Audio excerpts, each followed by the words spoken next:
And hello, movie lovers. So today, Charlie and I are going to be doing our top 10 best and worst films of 2022. And by the way, I just want to point this out before we even get started. A little disclaimer here. Just because our list looks different than your list does not mean that we're right or wrong. There's no right or wrong answers when you're doing a top 10 list or anything like that. All films are subjective to how you look at a film and how we look at a film just because of the fact that we may have different taste and what you like. It doesn't mean that your list sucks or anything. It just means that, our list might have actually overshadowed some of your stuff on your list, or your stuff might have overshadowed some of ours. So if you do have a top 10 list or top 5 list, comment in the comments section or even afterwards and tell us what your top 5 or top 10 list is. So with that being said, let's go on ahead. Let's get started with our top 10 best and worst films of 2022.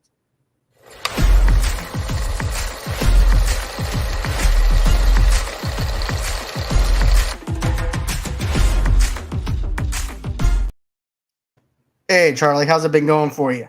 I'm alright. How you doing, John? Doing good. Are you excited to talk about our best and worst films of 2022?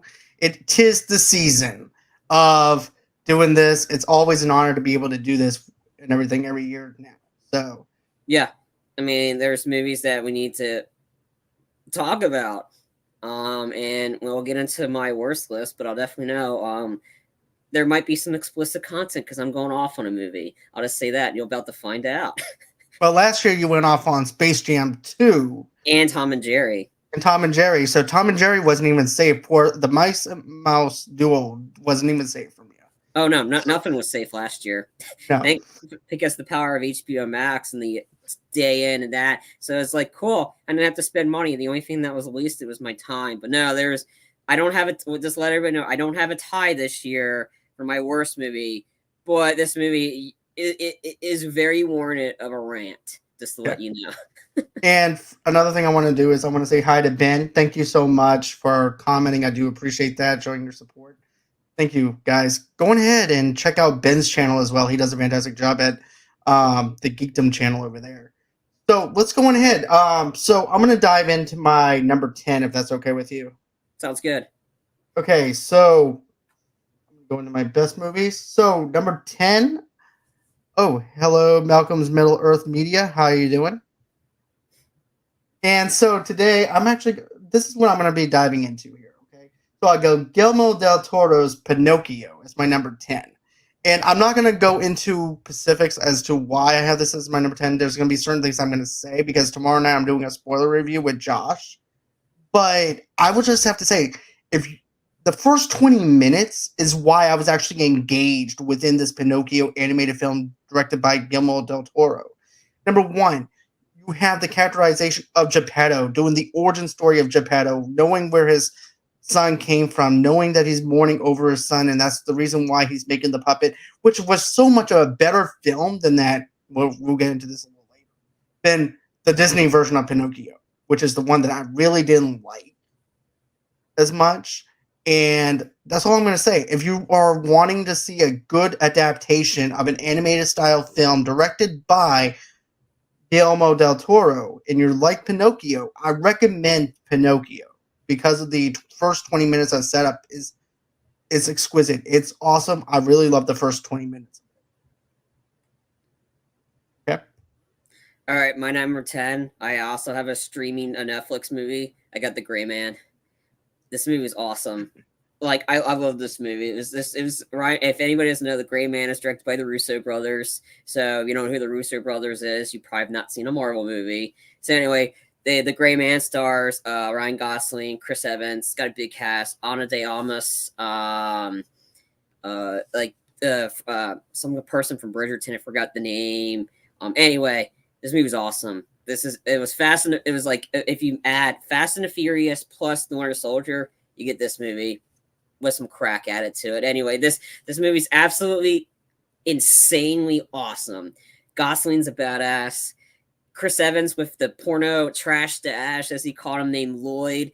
He's not. If you think he's going to be all Captain America-esque, oh no, he kicked Captain America's ass and stole and stole his identity. He is a sociopathic, violent person that all he does wants to do is bring violence. Like you want to, he's like one of the lines like you want to break a couple legs, you got to kill a bunch of people. Like it's just the action in this movie it was awesome. The Gray Man, for me, it was awesome. I loved it. The action sequences were just awesome. Ryan Gosling was great.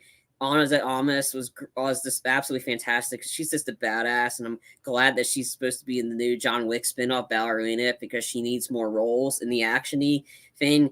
I thought some of the dialogue was hilarious. Like, are you hurt? No, my ego's a little bruised. Like this, that kind of stuff. It's like it worked for me. It didn't work for everybody else, but I don't care. Gray Man is just awesome, and that's why it's on my number 10.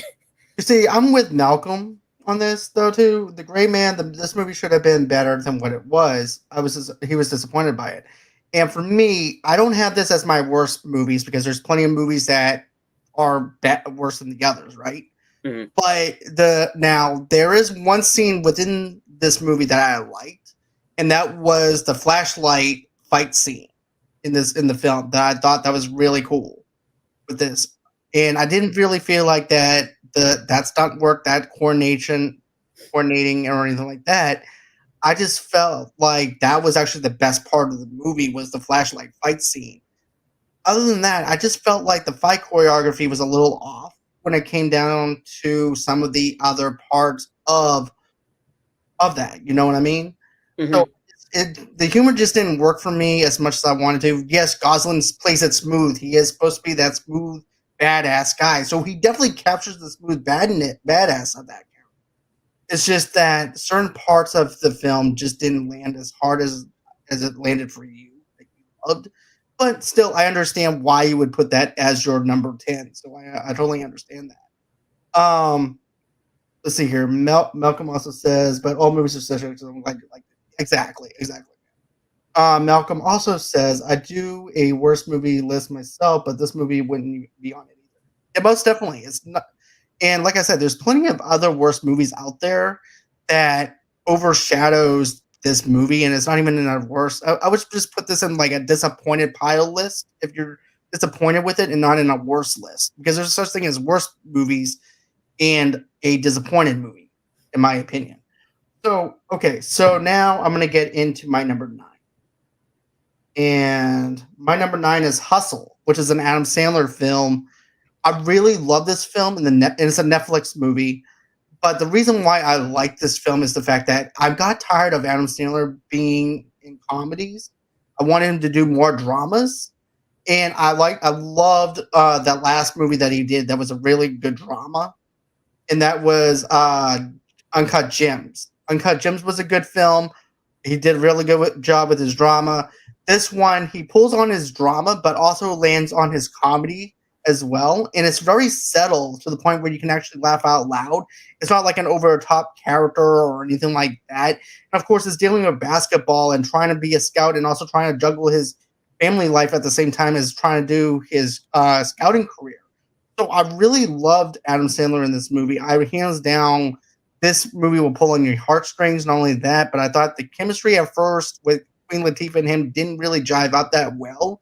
But then after a couple more viewings and actually seeing it, I really thought that they did have the chemistry. They really jived up well together.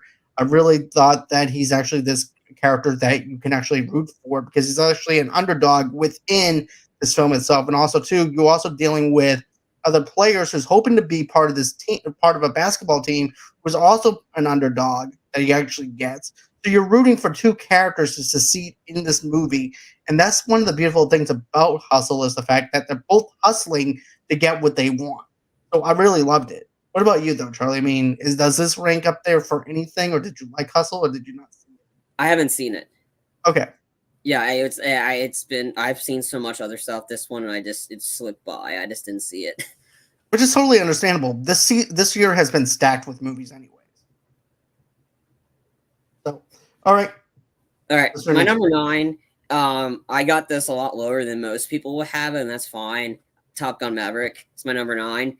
I was going to say I did not like the first one. I watched the first one again before I saw Top Gun Maverick to see if it holds up. It doesn't. I just thought it was too cheesy.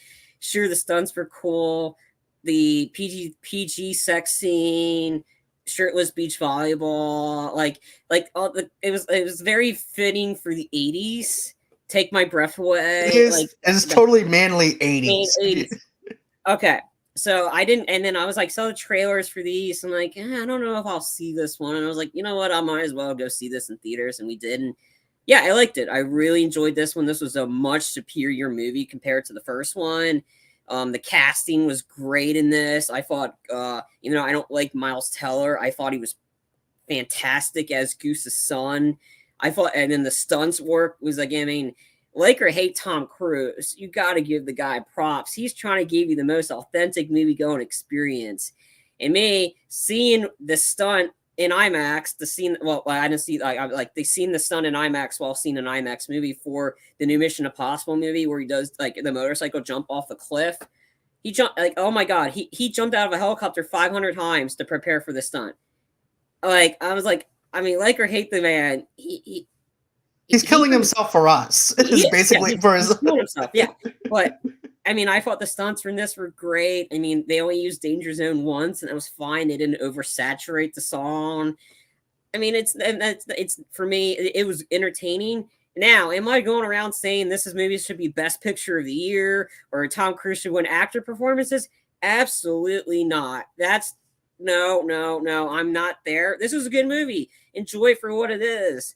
But don't go saying this movie just because it's all America and patriotism. This movie deserves to win the Oscars. No, this one does not. It doesn't. Sure, it got nominated for Golden Globe. Great, but I think they should create a separate category for stunts or a type of movie like this, blockbusters. Have that as a separate category for the Oscars, and sure, then put it on there. But okay. So I have this as my number 2. Because I really love Top Gun Maverick. Yeah. And I'll explain why. Here's the thing.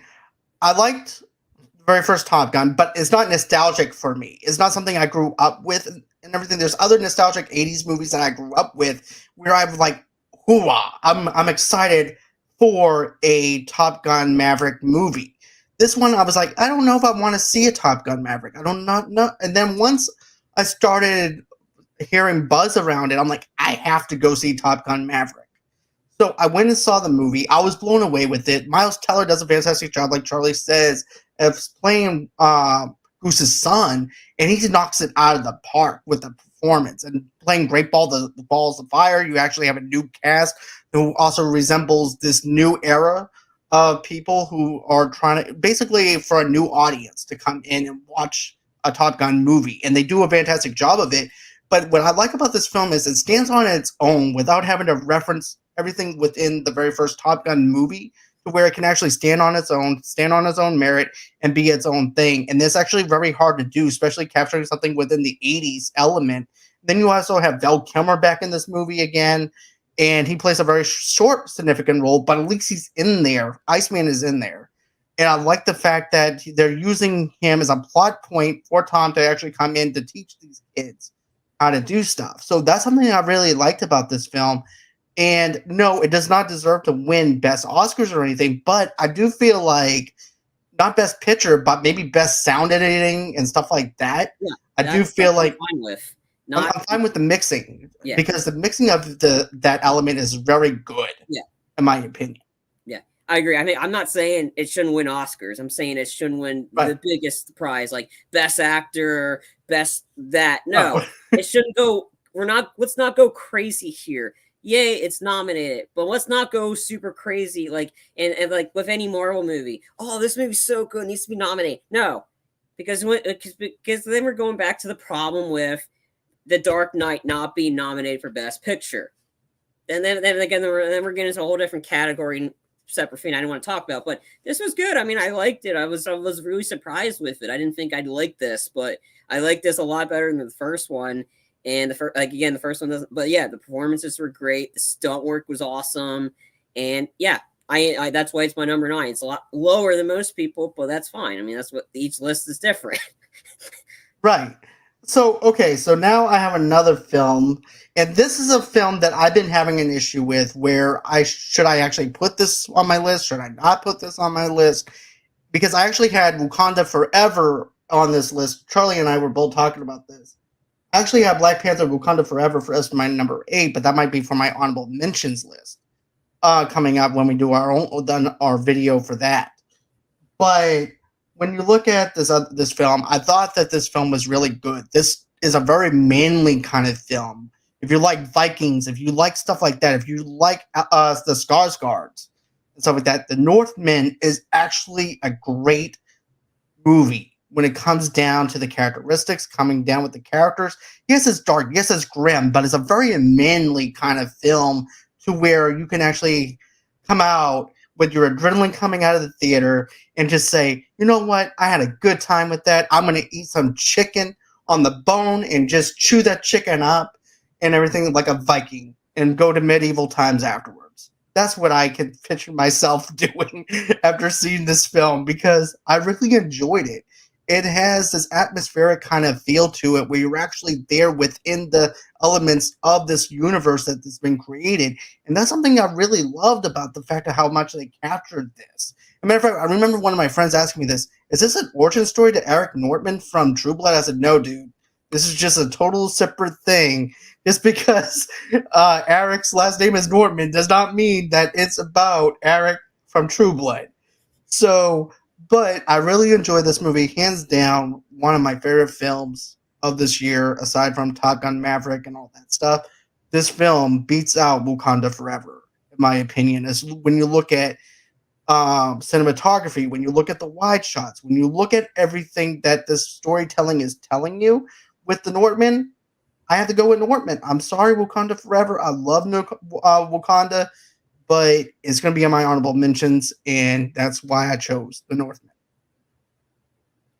I'll get into that movie in a little bit. Well, I'll just leave it at that. Okay. All right, my number 8. I mean, I'm on the opposite spectrum when it comes to manly. When you think of manly, you got to think of Michael Bay. Number 8, I have The Ambulance. I have Ambulance as my number 8. Yeah, this movie, man, this was a movie. This was intense. I'll admit, like the drone spinning, I think at the beginning was a little bit too much, especially when you're in a. I got happy with those drones.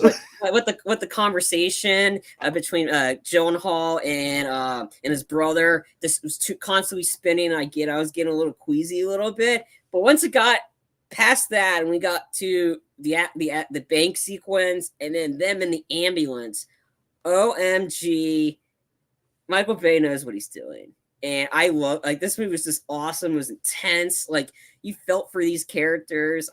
Isa Gonzalez was she was fantastic in this. And then there were some scenes in it too that I was kind of like, no, like the surgery in the ambulance, that part was that.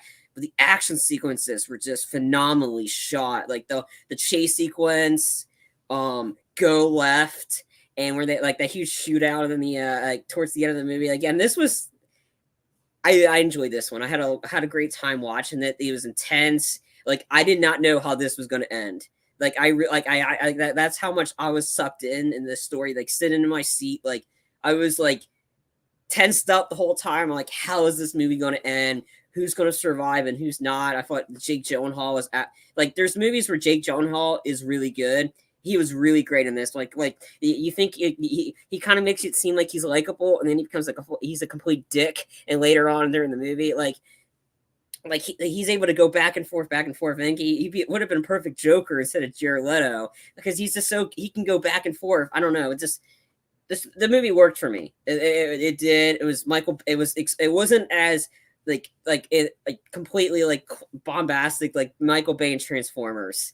Like it was grounded, but it was grounded in a way that it felt realistic, and it was realistic, felt realistically shot. The explosions, there's explosions in this because it's Michael Bay, of course, but it wasn't crazy like Transformers crazy. I don't know. This movie was just great. That's why it was my number 8. See, I don't have that on my worst list because I did have fun with Ambulance. I just don't have it up there as ranked high as you. Yeah. But here's the thing. This is what I like about this film, though, man, is the fact that, yeah, you have the female ambulance driver in this film, but normally Michael Bay has them dolled up and over sexualized and stuff like that when it comes down to his movies. With this one, she's not dolled up. She's just an ambulance driver. And then also too, the way that they carry this film, and especially in that opening scene where she's trying to get that steel pipe out of that girl, and how graphic that was. It made me cringe, like you said, Charlie, even whenever they do the surgery in the back of the ambulance. And then also, too, the sailing song, whenever Yaya, Madine, and him are singing and everything, that made me laugh. The humor lands in this, but also, too, it has this Grand Theft Auto kind of vibe to it that makes me laugh because of the fact that you're taking it in for a paint job. He paints the ambulance, then you have other ambulances, and then you also have the flamingo bit that goes on in this movie. Matter of fact, Alex and I did the review for it, and he even said with the drones, it made him kind of motion sickness because of how Michael Bay got happy with his drone. Yeah. I mean, the fact that they were able to film this movie in that small of a budget is incredible. Like, it goes to show you some props that if you know what you're doing, you don't have to go, like, insanely crazy with the budgets. You can do this type of a movie that made you felt like Grand Theft Auto, and it didn't make me feel like playing Grand Theft Auto because I was living it. And again, with they didn't make the Eliza Gonzalez, they didn't make dollar up. No, they made her like a normal person. She's just going through the motions and not going through the motions. She's actually like that about like this, like they didn't like make sex appeal her. No, they made her seem like, and she was a tough badass. They like again in the chemistry between Gyllenhaal and I cannot pronounce his name. Yaya Abdul-Mateen. Yeah, him. The chemistry was there. It was solid. Like the two of them like just played off of each other. Like they knew what they were doing. They just like they've known each other, and then like that's what you like. What I also really appreciated was there was a chemistry between the two of them that worked, and you felt for both of them, but you're rooting for them to get home, or especially Yaya's character to get the money to pay for his wife's surgery. You were rooting for him. This movie had likable characters that you rooted for. And that's all you really need in a big movies, likable characters, because there's movies where there's no chemistry at all, and I'll get to that when we get to the worst list for a movie. There's no chemistry. One person just wanted to kill this person. That's what it felt like. This one it didn't, because the two of them had this bond, and it worked for me. If it didn't work for you, that's fine. I don't like Michael Bay, but I mean, I gotta give Michael Bay props for being able to do what he did with such a small budget, and it made a profit, and it's awesome. And I had a good time with. That's why it was my number 8. Okay, so my number 7 is Knives Out Glass Onion. And here's the thing, I did a review on it. It's on my channel. But here's the thing. I did say the movie was predictable. Because think of it like this. Everybody's like, well, I didn't see the twist coming. I'm like, okay, Edward Norton plays a millionaire who sends out puzzle pieces. And someone gets killed. Who do you think is gonna kill? Who do you think is the killer? It's gotta be the millionaire who sends out the puzzle pieces. It's a no-brainer. But underneath the predictability as who the killer actually is, underneath that whole entire film, what you're glued into is the characters. Dave Bautista. You're glued into how these characters are actually going to solve that murder, and how this is actually And everybody's also was also saying this though too. It was like too much for them to process because it was hard to follow. Well, I said that's also part of misdirection. You actually have to pay attention to each little part and detail to get it. If you don't, it's going to throw you off with the misdirection. And I thought the setup was really good. Daniel Craig making fun of Clue because he's not very good at Clue or anything like that. I thought that was very clever. And it goes to show you why he's actually a good detective, even though with Knives Out 1, I predicted who that was, because that was also predictable too. Because think of it like this, Chris Evans, he was actually the outcast of the family. Nobody really liked him. He was the black sheep of the family. So I'm like, duh, it's going to be him. He has motivations to kill somebody. So then with this film, though, the humor worked for me. Everything just lands perfectly well with Glass Onion. To the point where I really liked it. I really liked where they were going with it with Rian Johnson. Yeah. And I thought, and Dave Batista, I thought it was actually funny that he's actually a YouTuber who's also a Twitch player, and he's actually supposed to be someone that uh, he's like just basically Drax, but as a video gamer and Twitch player, basically. But he's not that smart of a guy, but Mhm. it's hilarious. I really enjoyed it.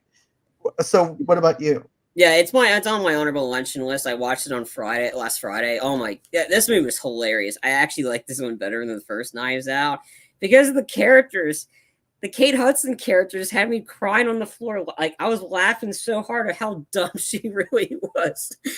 Like just like she was playing on the whole ditzy blonde character, and I thought that was hysterical. Again, I didn't see a lot of the like the who it was. I kept predicting who, like you kept figuring out like who the killer was. But I think, but once you figured out it was the certain person, it was the predictive, like it just wasn't predictable of who died first, and that was the thing because you're wondering who's going to die first. Like I kept thinking the billionaire was going to die first. I'm like, what? And just to find out who doesn't, I was like, no. But it's like again, it sucked you in, and it was funny that there's when you first see the Ed Norton character back when they're doing the flashback story, you see his he was wearing a weird costume with this very ridiculous hair. They were doing a homage to Tom Cruise for Magnolia because he wore the same outfit, same hairdo. So it was a nice little Easter egg with that. But I mean, again, the Kate Hudson character is absolutely hysterical. Just looks like, oh well, I try to do a costume like Beyonce, and so I'm not allowed on Twitter anymore or whatever. So it's just like, and she was like, oh, that is so dumb and brilliant. No, that's just dumb. And like, please I don't. like how Daniel Craig calls him out on this because you're such an idiot. Yeah, I know. And Kate Hudson is the idiot that bought into that. She's the one that really thought sweatshops meant sweatshops. I mean, her outfit, she was just so ridiculously over the top. Well, it wasn't over the top like you hated her. Like it's just over the top. Like it's like, am I seriously watching this? Like, sorry, Alexa. Sorry, my Alexa's apparently I grabbed a lamp. I thought that was Alexa. Like, it's just like the rich they're making fun of the rich people that I think they're so like they think they're know-it-alls, but they're really just dumb. I mean, again, it was just hilarious how they played every character. Like everybody was great in this. Like, I mean, and yeah, but yeah, I like this a lot better than the first one. But yeah, I mean, I had a good time watching this one. There is one line that I want to mention, and that is the fact that um, I'm a truth teller. Some people can't handle it. It's a dangerous thing to mistake speaking without thought for speaking the truth. And that's one of the best lines in that movie itself. Mm-hmm. Because yeah, you could be a truth seeker, but the fact that there's actually consequences behind every action and things like that. I really loved how they played off that narrative, and I really thought it was very smart. Mm-hmm. All right, so let's go on ahead and go with. All right, my number 7. Okay, this is where people are gonna start like, oh, okay, this movie's on my worst list. I had Thor: Love and Thunder as my number 7. I really liked this movie for what it was. I had a good time with it. I think the whole part about going to the movies is just turn your brain off, have a good time, and enjoy watching something. I enjoyed Thor: Love and Thunder. I thought it worked, and in the review that we've done, you can you can see more of my thoughts. But I like this movie for what it was. I love seeing Natalie Portman back.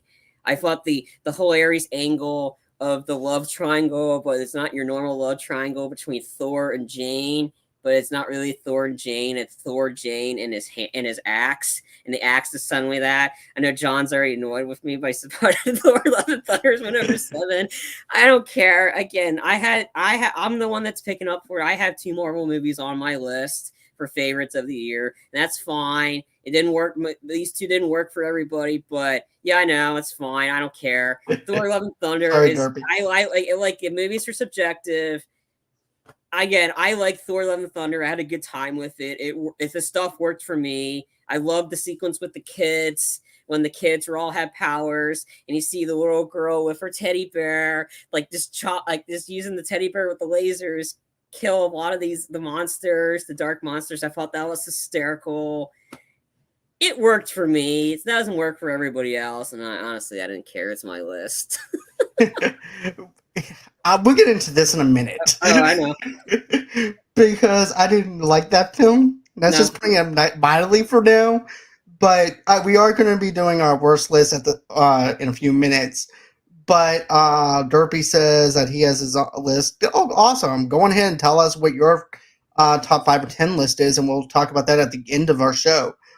Same for Doctor Strange. Okay, we're going to get into that later, a little later, though, too, for Doctor Strange, for me. So, let's see here. Malcolm's Middle Earth Media says, I thought that Thor Love and Thunder worked as well. It may make my top 10, though. I saw lots of good non-superhero movies, and it just pushed that out. Okay. I understand totally, because there were some films that I actually had to make room for to do a top 10 list, and doing a top 10 list is actually hard to do. So I understand. Number 6 that I have is actually going to be a Ryan Reynolds film, and that is the Adam Project. And I'm a sucker for time travel. I'm also a sucker for different universes and different timelines, and one event affects another event and things like that. And this movie handles time travel in a smart way, and the way it describes stuff within this setup and everything is perfect. I thought it wasn't too confusing for people to actually follow. I thought it was a really good, clever way of actually handling the time travel stuff. I thought Ryan Reynolds does a really good job. And also, too, they also picked an actor that looked just like him at age 10. So I thought that was actually perfect. And it's just crazy at how the kid, which is a child actor, does a good job playing Ryan Reynolds at that age. And it's hard for a child actor to be able to do that. And the way that he did that in the Adam Project, I thought the humor worked. I also thought, too, you also have Ruffalo, who's actually in this movie too. I thought he did a fantastic job. All these people were not phoning it in, and I thought they were doing a fantastic job with this. And I thought that was. I really enjoyed this film. I thought it was a really good, fun film to actually sit through on Netflix for the Adam Project. But what about you, though, Charlie? Yeah, I mean, I liked it. I mean, I have it as an honorable mention because I got so much stuff. The movie just hit close to home to me, so it was really an emotional movie to sit through. And I was also going through like a lot of tough times watching that movie. Like when that movie came out, I was watching, and that was when I found out that my previous job was forcing us back into the building with no safety, no security, nothing like that, and my life was at danger. So I was going through a lot when that movie came out, and so the emotions just really hit me. I love the casting. Like again, the kid actor that was Ryan Reynolds. I watched the video, and the kid, he was quoting Deadpool. Like the 10-year-old was like he watched Deadpool, and he's quoting the one scene from Deadpool in the car with a lot of F-bombs, and you see Ryan Reynolds' face is like his eyes lit up when when the kids drop an F-bomb like crazy. So I was like, damn. So I was like, but yeah, this movie worked. The time travel part was good. You felt for the cast. It just, everybody was just really good. It was, and again, it was just, there's just too much I had on my list to put this in my top 10, but it's an honorable mention because it's an entertaining movie, and it dealt with bullies, and they're not fun. And like, again, I'm a big sucker for Ryan Reynolds when he's not in a musical. So don't expect Spirited to be on any of my list. I don't do musicals, even though I like those two actors involved with Spirited. Don't expect it on my list because I don't do musicals. But yeah, this one was entertaining. Malcolm says, I have to say, if they bring a kid for Deadpool and Deadpool 3, then they should cast Walker Scobell. I definitely agree with that. So what do you have for your number 6? All right, I'm going to get this out of the way because it's been mentioned already about Doctor Strange. Yeah, that's my number 6. I liked it. And it's especially funny for me. I don't do horror movies. I've been on this channel. I've said adamantly I don't do horror movies. I was even tricked into doing a horror movie trailer last year.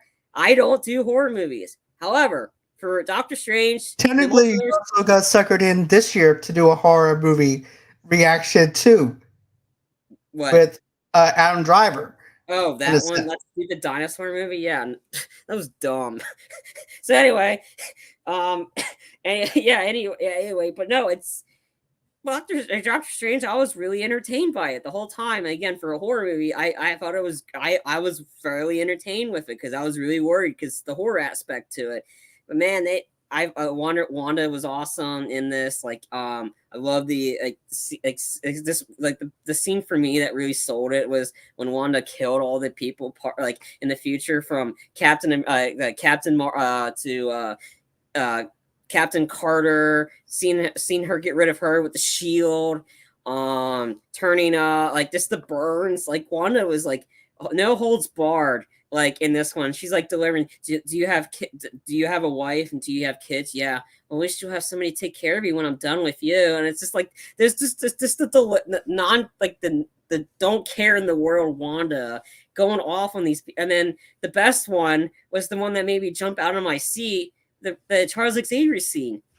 Like just out of nowhere, you see her just come out of nowhere, and I was like, "Holy crap!" Again, this movie works for me. It's not going to work for everybody else, and like I said with Thor, this is my list, and I enjoyed Wanda Multiverse of Madness, even though especially because it had a horror aspect to it, and I don't do horror movies, and I really liked it. But again, that's me. That's fine. Come at me. Let's go. Well, yeah, I'll be talking about this later. Yeah, so anyways, I don't care. number 5, I actually have Elvis down. I love this film. I thought Austin Butler does a really good job at playing Elvis. I thought that was really good. The only setback I have to say that I didn't like about Elvis was the fact that they try to blend in modern day music in with the Elvis thing, and it took me out of the movie a little bit. But once they got done with pulling that in there and they start focusing on the Elvis music itself, I was really sold on it. And I understand what they were trying to go for with the soundtrack and things like that, as people who were inspired by Elvis to do this. So I understand it. It's just that it took me out of that element of where I wanted to go with it. But that's just me. But Austin Butler's performance as Elvis, he did a fantastic job of it. I really liked the whole entire dynamic of someone that is so corrupted that would actually take advantage of Elvis, and then it was just sad to actually see that being played out and to actually see that in its full context. It just made me sad to actually see something like that happen, especially with the Connell and things like that. But yeah, I picked this because of the fact that, you have to think of it like this. It is the cinematography with it. It's also the movements. It's also the way that Austin Butler talked. It was also everything around this film. And it's also hard to do an Elvis. There's a difference between impersonations and acting. And what Austin Butler did, he embodied Elvis. It's not an impersonation. He became Elvis. It was one of those moments where you could actually tell that he was Elvis. So yeah, that's what I went with. And I know, and my wife, she goes, "Wait, you picked Elvis over my favorite?" Yeah, I picked Elvis over Wakanda Forever, but it's on an honorable mention list. And so at least it's still there. It's just not gonna. It was just what didn't reach my top 10 like I wanted to. I was having a tough choice between two different movies. So that was my problem with that. Malcolm Middle Earth says the thing that disappointed him about Doctor Strange is in the lead up to the movie is that everyone was theorizing a bunch of random cameos that didn't happen. I didn't mind that. It's just that if you go into that expectation of thinking that was what's going to set things up, then you might be disappointed. For me, I was like, there's a 50-50 chance that those characters might be in it, but I'm not going to lay heavily on that, because if I rely heavily on that, that's my fault. It's not the movie's fault that I thought that way. It's my fault for thinking it was going to go one way when it didn't. So that's actually my fault for thinking that it was going to be that way if I went into it thinking that way. But I'll go into my issues with Doctor Strange a little bit on why that movie didn't make my list. So, I'll add to the point. Like, I think that's the problem for me with what we did with Spider-Man No Way Home. The problem with that is there was so much things, like so much like guessing of who's going to show up in this, and then like, and then there's so much hype for that. I think that the good thing with Doctor Strange, there was no hype for that. Like, there was hype for it, but not to the level of Spider-Man level. The problem is you can't. You had a hard time going in empty minded when all we did there was so much speculation all over the place with Spider-Man, and I came out of that like I felt like disappointed. But that was from like last year. For Doctor Strange, again, I had no clue who to expect in this, and that's why it worked for me. But again, that's my answer to that. But it can happen, like when again with Spider-Man, the hype for that, too much hype can be a problem. But anyway, moving on. My number 5, I have Uncharted. That was a fun movie. This was a fun movie, and this is one of the better video game adaptations.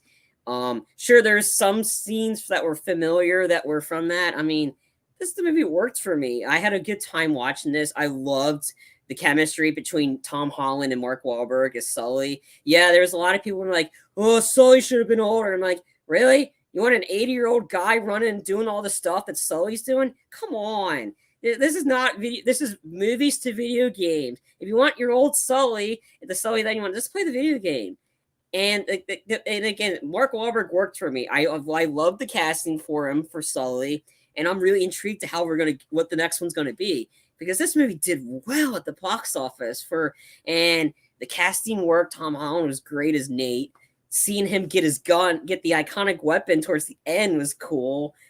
The movie just worked, and seeing the voice actor for Nathan Drake show up in it, asking him, "Hey man, what happened?" "Oh, I just flew from a cargo helicopter and stuff." I'm like, "Oh yeah, I remember those times." So it was just kind of throwing nods to his character from the video game, and I thought that was really clever that he was in it just briefly, just sitting at the beach, just having a good time. "Oh hey, you look like you had some rough times." Like that kind of stuff. The small cameo here there is worked, but the movie worked for me. I had a good time watching this. You see, I had a great time watching this film. It's just that film just didn't rank up for me. And it's just hard to do a top 10 list or anything like that. You know what I mean? But I had a great time watching this. I watched this on Netflix whenever it got released. There was so much stuff coming out that I didn't have time to watch Uncharted. Mm-hmm. But I thought that I had a good time with it. Mark Wahlberg did what he had to do with what he had with Sully. I thought Tom Holland does a really good job at being the bartender, cracking jokes, and having the back and forth between Sully and then, of course, going on that adventure. It reminded me straight up out of the video game, especially when you have that flying pirate ship scene and things like that. I thought that was actually pretty cool. Now, it's going to be interesting since Legendary is actually, Sony is actually now partnered up with Legendary. Mm-hmm. So it's going to be interesting on how they actually do that. So I'm kind of interested in that. Yeah, I want to answer a question in the chat. I thought they were good. I'm not biased to Marvel. I like movies are subjective. So if something's not on your list, that's fine. It was my list. I'm not biased towards Marvel. I like DC. I just like a good movie and it enjoyed me. That's the answer to his question in the chat. I'm not biased.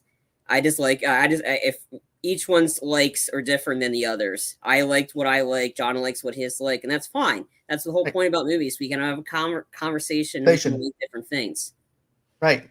Yeah. Malcolm says, "I was a big fan of Uncharted games, and I enjoyed the movie. This movie worked as a prequel to the first game. Most definitely. I definitely agree with that." Brandy's kind of mad at me because I didn't put that as my on my list, but it's okay. At least I enjoyed the film. Let's see here. She definitely liked Uncharted. We both ended up loving it.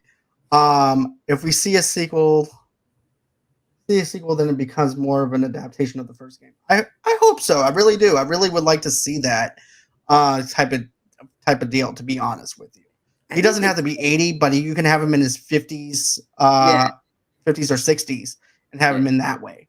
So yeah. There was a lot of stuff from the movie that were kind of picked up from it. They picked up a lot of stuff from all of the games together, a little bit. They didn't do too much of it, and that's fine. Like the cargo sequence, the plane sequence, that was from the third game. So there's a lot of moments that they picked up from each game. So I'm intrigued to see how we're gonna that. They definitely made a lot for the sequel. They made a lot of money for the sequel. I believe, because I think the Sony head is like, yeah, we got a franchise. So you wouldn't be go saying we have a franchise to either make a lot of money, but it made a lot of money over the like. I mean, not as much as what currently was out there, but it made decent for a sequel because it didn't cost that much. But I'm not 100% sure. Right. I think it's actually profitable. They made Yeah. $401 million, 401.7 million on a $127 million budget. So yeah, $120 million budget. So it made its money back. It broke even if you think about At it. least, yeah. So there's actually probably a probability that it could actually happen. So now I'm gonna go on ahead. I'm gonna go into my number 4. Not mad. Just I can't believe you picked Elvis over that. I'm sorry. I'm sorry, baby. I'm sorry. I just enjoyed a biopic. I'm on the couch this. I don't know. So, anyways, number 4, I picked a horror movie, and it's actually The Black Phone.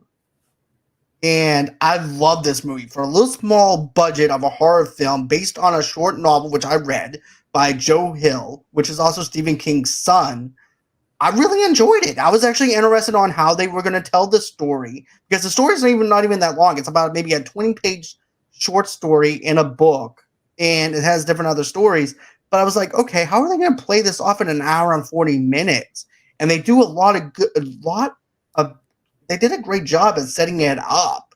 And then whenever those kids called the Black Phone who died and tell the other kid how to survive and try to and tell him not to make the same mistakes that they did, I was on the edge of my seat seeing that. And then also too, you also have Ethan Hawke in this movie.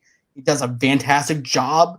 He also played a Moon Knight, which I thought he did a very good job in Moon Knight, despite what some people might think about the show. I thought Ethan Hawke's performance in Moon Knight was really good. And this one, he shined on through this movie. I mean, he was haunting.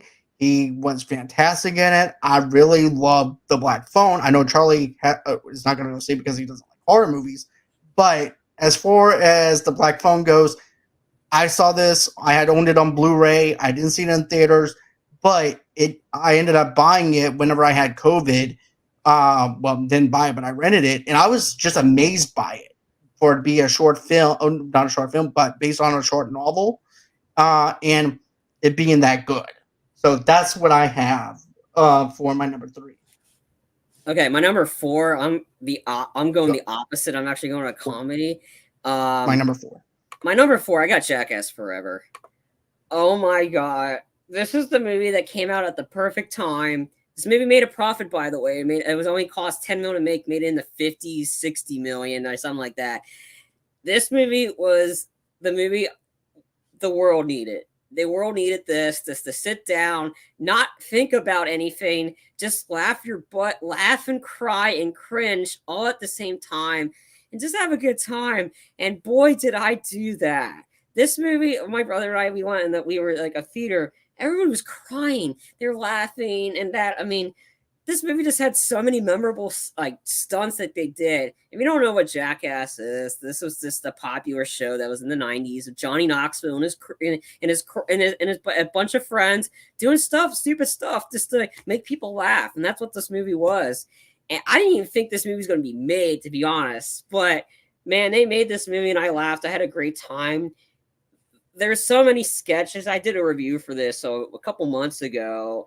And there's so many memorable sketches, but the one thing that I will always pick up from this is the sketch called The Silence of the Lambs. In The Silence of the Lambs, I'll go ahead and just briefly describe it. It's a bunch of guys, like Knoxville's tricking a bunch of guys. Hey man, all right, we're gonna get you in this room, and there's gonna be this really poisonous snake in here, and you're gonna do stuff with the snake. So what they do, they kick everybody out of the room. And then there was a ruse going on, because what's going to happen is they're going to lock everybody in the room but turn the lights off. They're turning the lights off, and the only thing you're seeing is the night vision goggles, Johnny Knoxville and Chris Pontius in the back performing his Buffalo Bill impersonation naked. Essentially, this was the scene from The Silence of the Lambs, where the night vision, where Buffalo Bill was using the night vision goggles to trick his people. And while this is going on, they're tricking people. They're cattle prodding them. They're pretending that there's the poisonous snake is live by kicking over a can and using a rattle to think it's sizzling. And everybody's freaking out in there. It's like, oh no, he got bit. You need to go to help. And then they have more saying shut up. All this is in the dark, but all you see is Chris Pontius doing his Buffalo Bill impersonation naked, pretending like in the background, this having a good time while everybody else is freaking out. Like this was the funniest sketch in the whole movie, and everybody was crying. They were laughing so hard. And man, this movie had so many nut shots. This movie did so much damage to people's nuts because I don't know. I just love this movie. I grew up with Jackass. I love this crew. I've seen Jackass 2 and Jackass 3 in theaters. I saw the first one many times on DVD. I just love these guys, and just to see them back doing this stuff, bringing back iconic sketches and stuff like that. This movie is just meant to be seen. It's just so good. But the big takeaway is watch the sketch. You can probably find it on YouTube, The Silence of the Lambs. You will laugh. I guarantee it. Okay. So I didn't see Jackass or anything like that, so I can't add anything to it. But I will say this. I do have for my number 3, The Batman. And this movie had a lot going for itself and things like that when you look at the controversy with basically with the stuff with the actor from Twilight and things like that. But aside from that, I always thought he was a good actor, and there was just The Lighthouse was actually one of my favorite movies that he's done and stuff like that. So it was really interesting how Robert Pattinson was going to play Bruce Wayne and Batman. And I thought he did a very good job. I love the slow pacing. I love this detective kind of vibe to it, mixed in with Saw, mixed in with what's the other thing I'm thinking of? Besides Saw, Seven, a little bit of mixed in with Seven, mixed in with Saw, mixed in with a detective kind of vibe. And then you also have the opening scene with Maria, which is basically the Hitman theme song. I thought that the overall scoring was fantastic in it. I thought the acting was really good. I thought the chemistry between Jim Gordon and Batman was really good. Everything about this film, to me, was perfect. And the way that Matt Reeves was able to capture Gotham was better than anything I've actually ever imagined. As a matter of fact, I remember after my wife and I saw The Batman and coming out of the theater, this is the first time I ever saw in a DC movie where someone's actually coming out of the theater and goes, dude, you have to see this movie. This movie is fantastic. I'm telling you. And I was just so overjoyed to actually hear somebody coming out of the theater, having fun, watching a Batman film, having this detective kind of vibe, this slow kind of vibe to it, and also this long Halloween kind of vibe coming from the scoring and things like that. I loved it. I thought it was good. Yeah, I'll get into that in my when we get to our least favorite list. I'll just say that. Okay.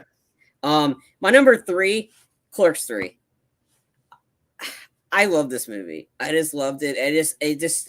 I grew up with Jane Silent Bob, and then being able to see Clerks 3 and the year gap between Clerks 2 and Clerks 3. This movie just worked. Kevin Smith delivered a comedy mixed in with a lot of emotion to it. And man, this movie, gut punch. You get so many gut punches mixed in with comedy. You get a lot of comedic moments. It's great. I walked in on I missed a little bit of the opening, but they're playing hockey, going at homage to the original Clerks. But I forgot the song that was played, but that was great. Randall doing a rant, and then you get hit gut punch with the emotional aspect. And then in the hospital, and then you find out. I'm like, wait, what? You're shocked. You get shocked with a certain scene or whatever is going on. Then it gets back to whole Elias. Elias is the highlight of this movie. He is just absolutely hysterical. He's the one that brings you after you get a really sad moment. He just does something so stupid and ridiculous that you just stop crying and laugh right off the bat. I mean, Elias is absolutely hysterical, but Jane Silent Bob are great in this. But then again, you get more comedic moments. You get people from the past that are showing back up in this. There's so many references to the original Clerks, like 37 or something along those lines. not 37 or just something along those lines. And if you watch, like, again, it's best to watch some of the old Clerks, like Clerks 1 and Clerks 2 before going into this, because there's a lot of references being thrown in there. But it works. It worked, and then you get hit with the epic gut punch at the end that no one sees coming, and then you're just sad. Again, so Kevin Smith did a wonderful job with this movie, and where she blended in. Yeah, I agree. I wish it was released everywhere, but I think that's what happened with the Jay and Silent Bob reboot. It was only limited in certain theaters. I don't know, like I don't know the ins and out because I don't work in the production companies for them. But I wish they did. But I guess I wish they released it worldwide because more people would have gotten a chance to see this. But if you get a chance to rent it, definitely see Clerks 3. It's so good. If you love Jay and Bob, love these characters, you love growing up with them, or you're just very familiar of want to see this, like it's a great movie. And I'm glad to have gotten the chance to go see this, because this movie was my dad got me hooked on Jay and Silent Bob. So it was just something that was like very close to my heart, but also just it's very current. So there's a lot of current elements mixed in with this. And the fact that they were able to get this shot filmed in New Jersey, how they've been like, because they're very strict. But yeah, this movie works for me. That's why it's my number 3. Okay. So here's the thing. I love the first 2 Clerks movies. I love Dogma and other films surrounding this universe that Kevin Smith has created. I just haven't had a chance to see it yet. I actually have the Steelbook coming in soon from Best Buy. So I got it. I can show you what it looks like. Okay. So yeah, I mean, I love the humor that's Jay and Silent Bob. I like the fact that they're actually trying some dramatic stuff within Clerks 3. Oh, sweet! I cannot wait to actually get my hands on that Steelbook. I don't get Steelbooks often. The only reason I get the Steelbook because it's the only way it comes either with the 4K or the 4K and the Blu-ray, because I don't get the Steelbooks often. But Best Buy, I think lately they've been having at least 2 of them where you have to get the Steelbook to get the 4K, and I was like, it's fine, I'll get it. Clerks 3 is awesome. I liked it, so that's why. Okay. So we already did my number 2, which is Top Gun Maverick. Mm-hmm. So I'm gonna get into my number 1. So my number 1, and I know Charlie was thinking the Batman was probably going to be my number 1. Pretty much, but yeah. But no, as everyone knows, I love time travel movies. I love different universes. I love everything, everywhere, all at once. This movie is so original and so different and unique, and the ridiculousness of how to actually time travel and how you have to do something totally stupid to time travel. And then you also have Jamie Lee Curtis in this movie. And then even though you're reading subtitles, you are also pulled into this family to the point where you actually care about this family. You're wondering what's the outcome, especially when Jamie Lee Curtis is actually investigating them with the IRS thing. Then you're also trying to have this daughter who's trying to fit in with this family and say, hey, look, Mom and Dad, I have a girlfriend that I'm in love with, but it's hard for me to tell you that I'm in love with her. And then you have this other universe where the mother lives within this different universe, and also too different timelines, and it has this multiverse kind of vibe to it, and I loved it. I thought it was fantastic. The originality behind it, everywhere. I mean, this movie was good. I'll get into that in a little bit.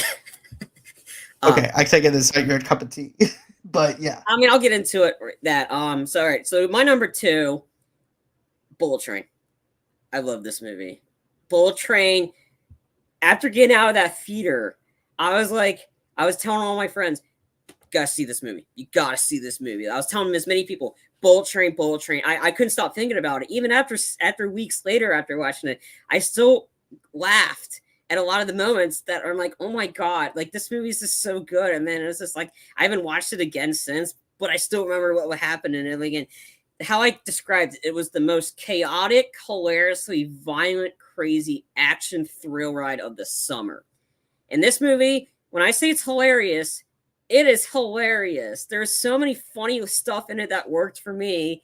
I loved all the cameos in it, and I'm not going to reveal who the cameos are because you guys have to see this movie. I think it's on Netflix right now. Like, Bullet Train, I couldn't stop thinking about this movie. And again, it was my number 1 for weeks. It was for my number 1 movie for weeks.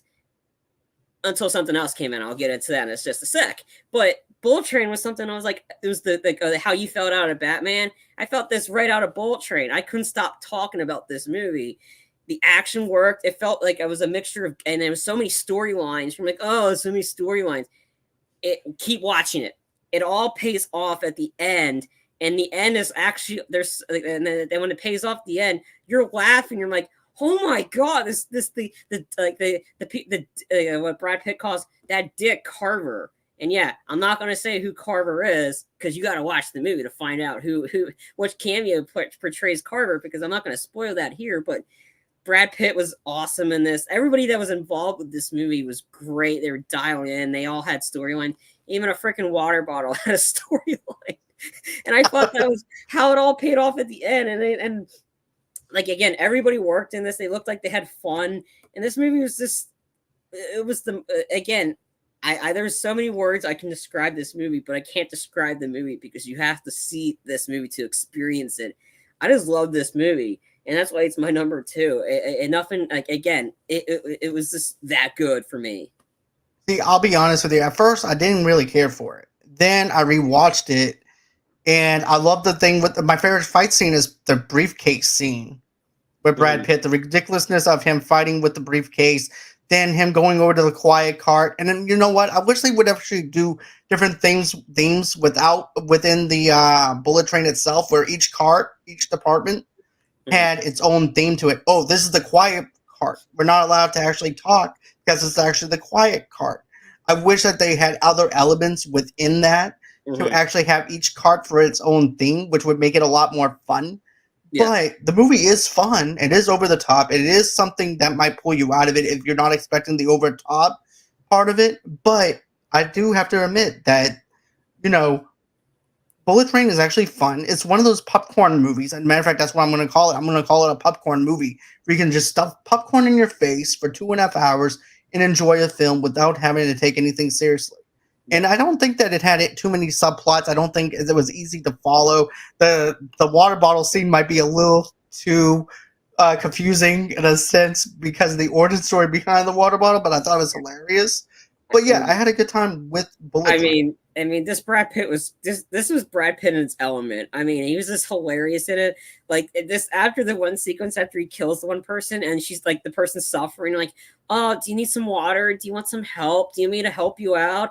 Oh, sorry, I'm mansplaining here. Like, it's just like, and then there's so many references to David Leitch's other movies within this one, like the mascot character, and then when everybody's flying through the air, it reminds me of like, oh yeah, this was from Deadpool 2. Like like, there's so many references David Leitch did within this, and it worked. And again, there was all the performances were just great in this movie. It was the best movie of the summer for me. And but yeah, that was why it's my number 2.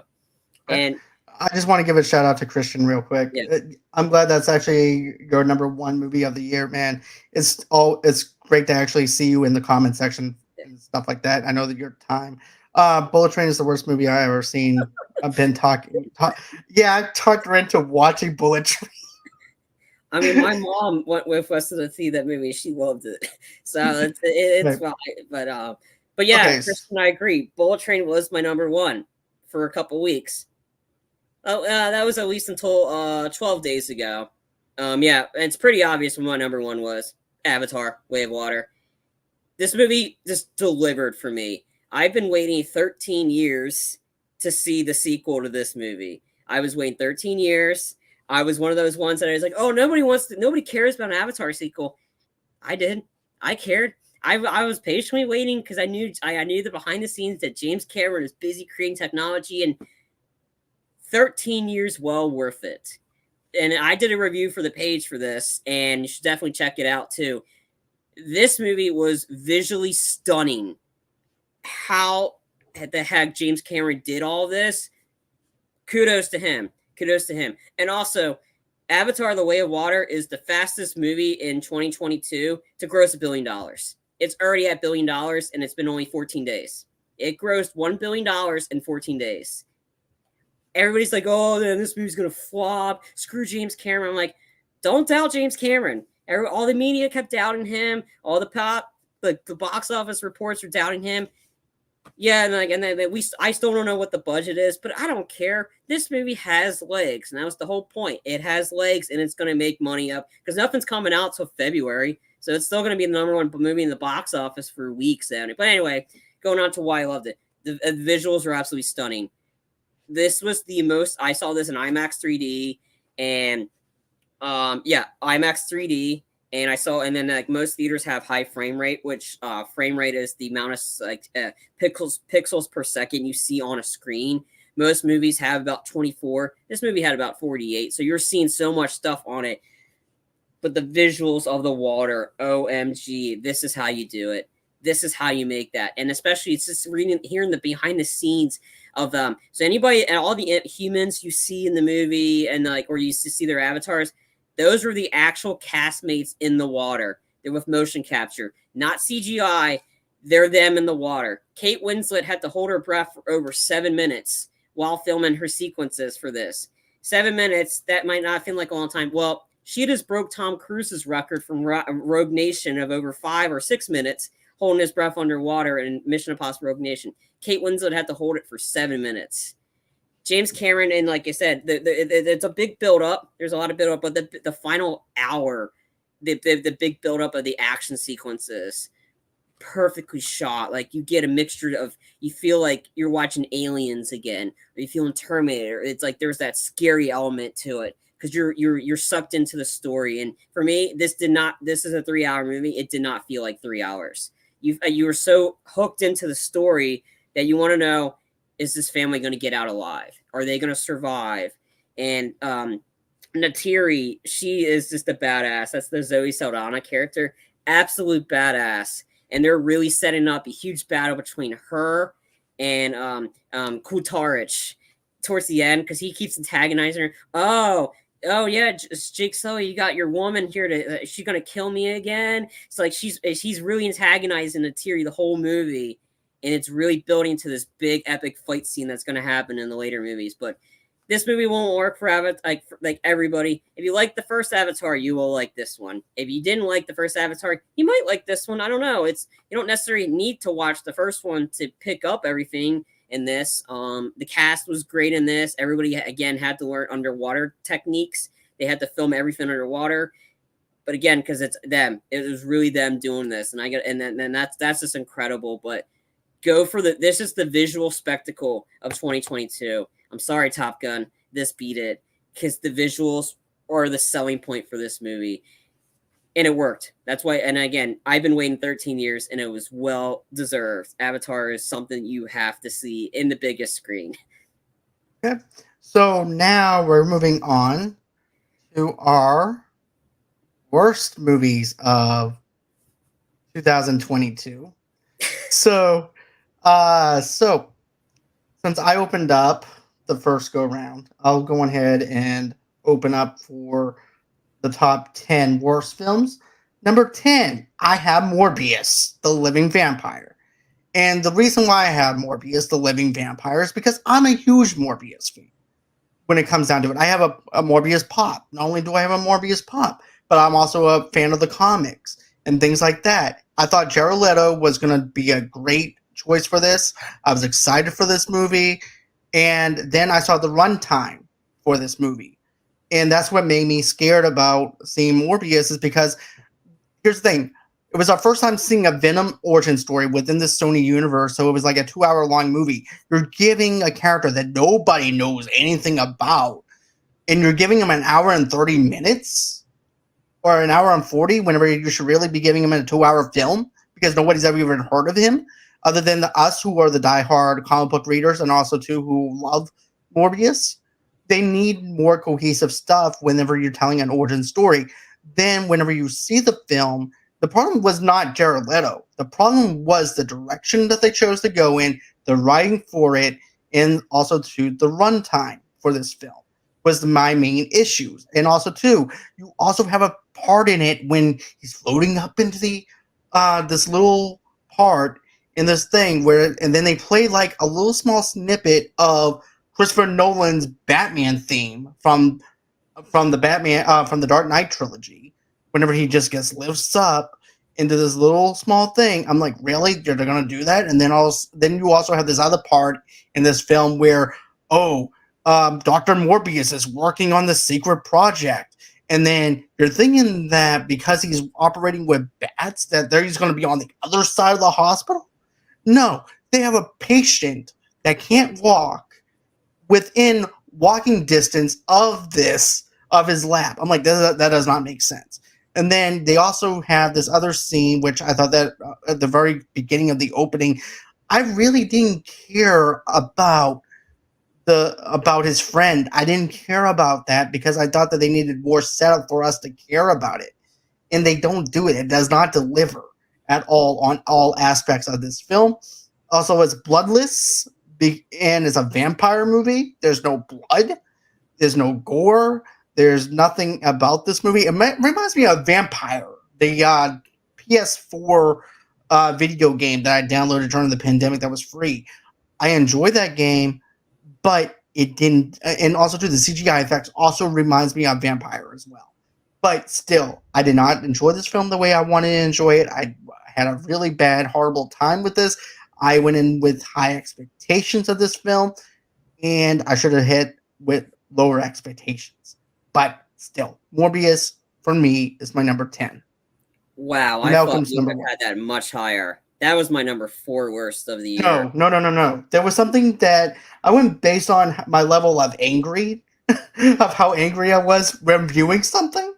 I actually have something more that on my list.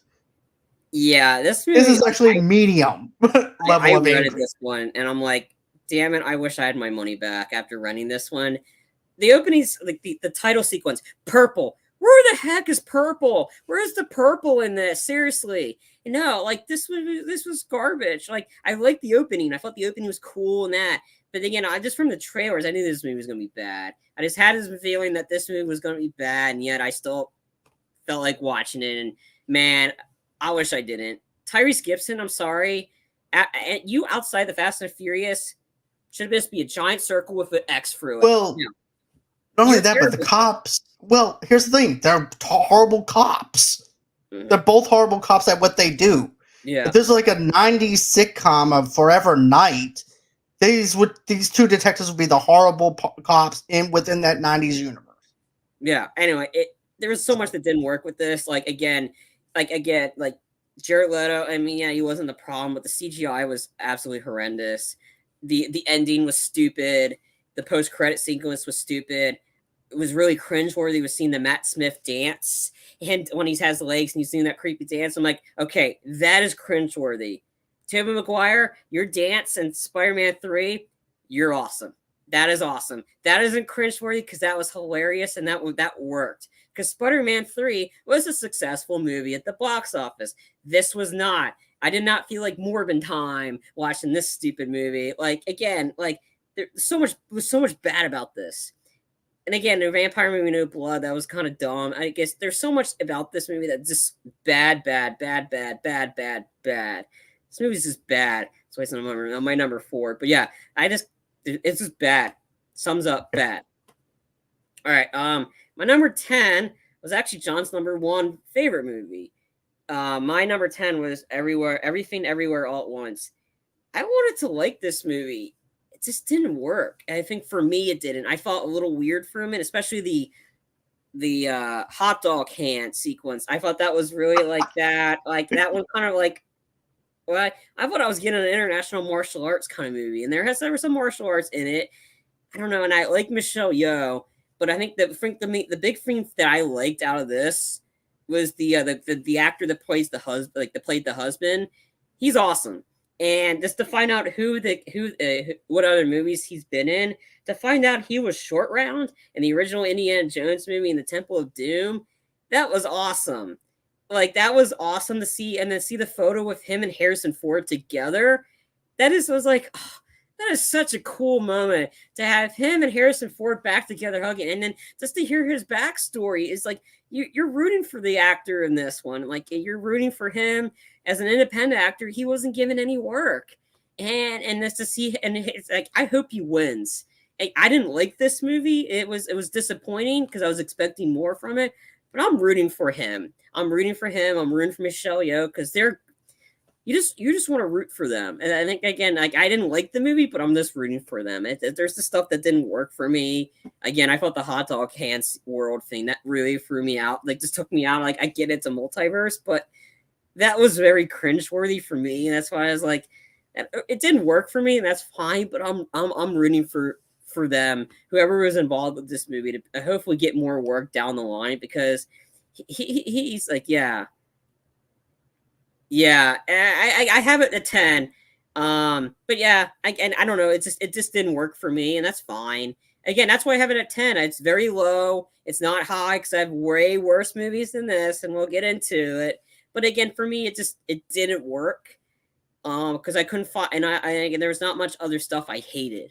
I didn't hate this movie. I'm not saying that. Like, don't quote me. I did not. You're just disappointed, basically. I'm just disappointed because I was expecting a little bit more from it.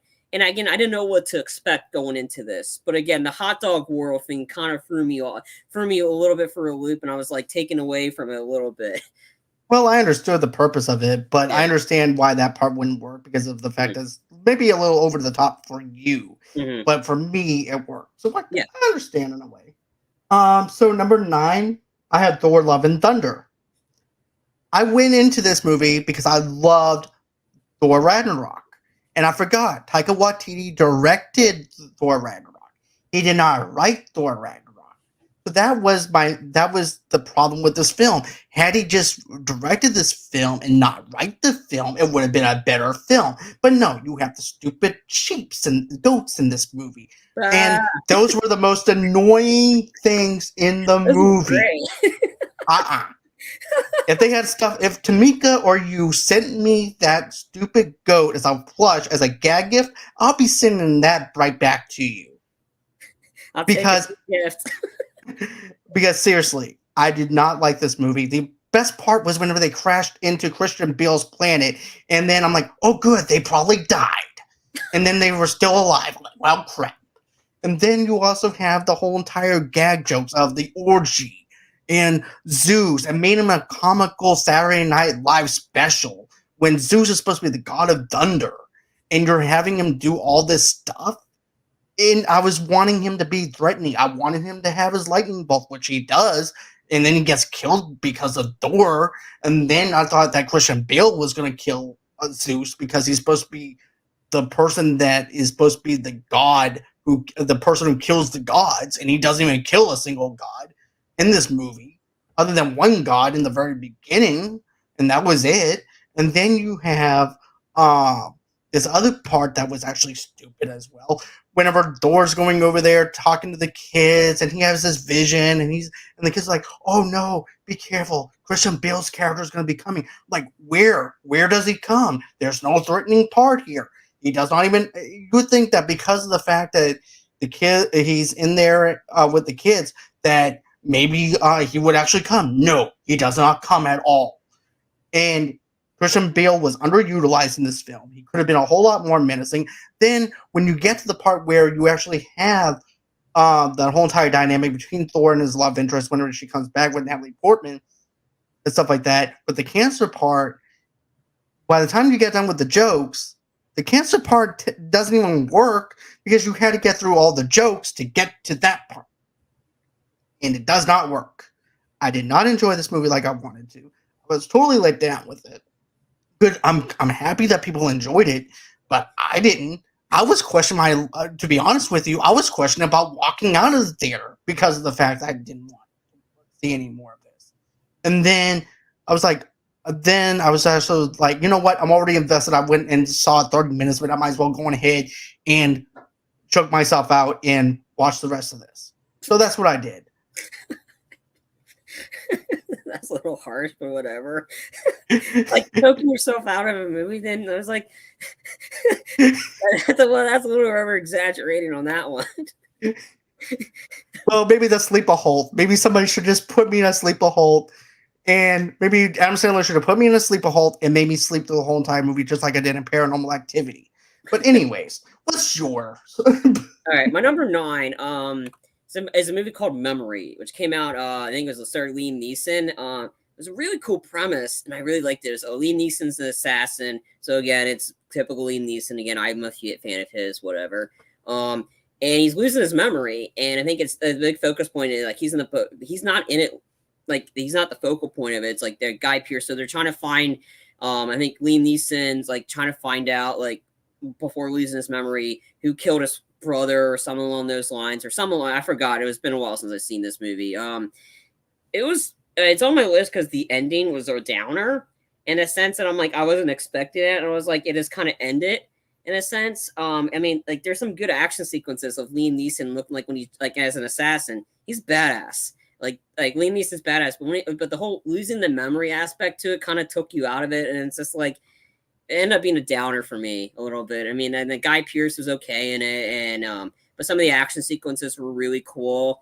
But yeah, the ending being the downer is something the big thing I remember from it. And I was like, oh, okay, that's why it's on my list. I gotcha. So I didn't see that movie, so I hadn't add to it. So let's see. Malcolm says, I'm not sure, but good chunk of jokes and drag. Here's the thing with Ragnarok, though. When you look at jokes and look at humor, whenever you look at that, people use humor as a coping mechanism to actually help them cope with a loss or a death or something that they're coping with. So that part works with Ragnarok because Thor went through a lot in Ragnarok. In this one, it just does not land as heavy as I would like to, but still, I'm glad that people enjoyed Thor. It just wasn't my cup of tea. So now I'm going to go on ahead, and I actually have a horror movie on my list that I did not like. Well, that I'm not actually skipping ahead. I actually have a comic book movie. So number 8, I have Doctor Strange and the Multiverse of Madness. And I thought, and I'm going to agree with Malcolm, I thought that Everywhere All at Once actually handles the time travel and the multiverse better than this. Um, the cameo with Professor Xavier, I did not fanboy like I wanted to. I wish that they would have actually kept that out of the trailer. I thought that we didn't earn that right with Wanda or anything like that at the very beginning, even though we did have WandaVision. I just didn't really feel like that we earned that right of the fact that she's this villain yet. I thought that would be a little bit more of a build up towards that part. And then House of M. This was supposed to be like the House of M, and it just doesn't work. It just does not deliver for me, even with all the casualties that she winds up killing, the oversaturate. And get this, I know that there's supposed to be a lot of CGI and stuff like that. A little bit of the CGI kind of took me out of it, especially at the very beginning. It just kind of looked like kind of bulky in a sense, but that's just me on the way that I'm looking at it. But when you look at the characters that they introduced, which is also part of that what if storyline, which is something that I totally understood where they were getting that from. I just feel like those, and I understand that why those characters were there. They were only there for a short time, not to motivate the plot, but just to mention the fact, hey, look, these are the characters that we talked about, but they're not going to be here for long. They only belong in this one set universe and things like that. So I was fine with that. But as far as the storytelling, as far as the overall direction, as far as the fact that this is supposed to be a horror movie, I was expecting a lot more from it. I was actually hoping that Nightmare would have been in this. I thought that Sam Raimi would have been a good choice for this film. And then you wind up doing a Sam Raimi movie instead of a Doctor Strange movie. It was like a Sam Raimi movie featuring Doctor Strange, in my opinion, but still, I just didn't care for it. But anyways, let's move on. That's just my thoughts. I mean, I love the addition, and again, the thing that made me like kind of geek out the most was hearing the iconic Charlize Theron voice. And seeing her bringing her in the MCU, I think that was kind of cool. So I was like, "Oh, holy crap! They got Charlize Theron to join the MCU." I thought that was cool because I'm a huge fan of hers. I love her action, but the fact that they got her the MCU again, I thought that was cool. But that was just add on to it. Okay, my number 8, I had Death on the Nile. That's just the sequel to Murder on the Orient Express. This movie's boring as heck, highly predictable. Like you knew instantly who the killers were. And again, it was the build up to the killers. I'm like, there's no build up. I knew who it was. I knew Gal Gadot's character was gonna die. Like I knew a lot of people were like, oh yeah, because she was dead in the trailer. Like a lot of it was again. I mean, I liked Murder on the Orient Express. It was all right. This one was bland. I've seen this. If you want a better version of this, go watch Knives Out. maybe on a better time at seeing a movie, watch that. But if you're into this stuff, sure. I mean, there's not much else I can say. I was just boring and bland and predictable. To be honest with you, this is my number one. Oh wow. I was bored out of my mind out of this movie. And I'm glad I didn't pay for it. I'm glad I watched this on HBO Max. I actually fell asleep watching this film because of how boring and how dried out it was. And you said it's predictable. I didn't even know what was going on in the movie. Maybe because I fell asleep. But this movie wasn't for me. And I like the fact that it was like an all-star cast. Things like that. It just doesn't land as hard as it did with Glass Onion or Knives Out. And those two movies were to be honest with you, if you're looking for two great detective films of who done it, those are the ones that I'm going to end up turning people to. Is the Knives Out stuff. This movie, it was boring. It was dry. There was nothing there. It was very wooden. It just didn't feel like it moved anywhere or did anything. I felt like I was actually bored out of my mind on this ride, on this journey, in this quest with them, to the point where I just didn't care. I mean, I had COVID and I watched this movie and I was still bored. I mean, I'm not kidding. I had COVID when I watched this movie and I knew instantly who it was. And again, I was just like, yeah, this is a way too long of a movie. But I'm like, yeah, this movie was bad. Okay, so now I have a horror movie on my list. And that movie is Halloween Ends. I like the first Halloween movie because of the slow build-up and the different things that they've done. And yes, they did little nods to the nostalgia things with Halloween. I thought Blumhouse was a smart move for them. And then you got Halloween Kills, which sucked. And then you have Halloween Ends. Hey, it's and Corey. Then you have Corey, where nobody cares about Corey. Corey wants to watch the world burn. And then he has a girlfriend. He goes, hey, do you want to watch the world burn? And I'm just going to name this character Topanga because I don't even remember what this girl's name is in the movie. I know it's Laurie's granddaughter. So I'm just going to call her Topanga because I don't really care about who this girl is. So he looks at Topanga. Corey does. And Halloween Ends. He says, hey, want to watch the world burn? Yes, I want to watch the world burn. I got the match. I'm like, what? Boy burns world. Hold on. It gets bad. It gets worse. Michael Myers is not even in this movie. He's hiding in a sewer for crying out loud. Then Corey goes down to the sewer because he's sick of life, sick of everybody. And then he decides that he's gonna try and be like Michael Myers. He winds up, poor Michael, he's just a senior citizen at this point. He's like 80 years old. And he's living down in the sewer and just living his life. Don't even care about killing people anymore. He's just down there just on retirement because his home's gone. So what does Corey do? He beats the crap out of the senior citizen Michael Myers and takes his mask. I'm like, wait, Michael would never let you take his mask. And then I'm like, are you trying to actually reboot this movie with Corey? That's what I thought. I thought they were trying to reboot this franchise with Corey as the next Michael Myers for this next generation. I'm like, please tell me they're not doing this. Please tell me they're not doing this. I remember ranting and everything, and my wife's just looking at me like, are you okay? I'm like, no, I am not okay. I am not okay right now. And she goes, okay. And then Corey winds up dying. And I'm happy that he died. I'm Michael Myers.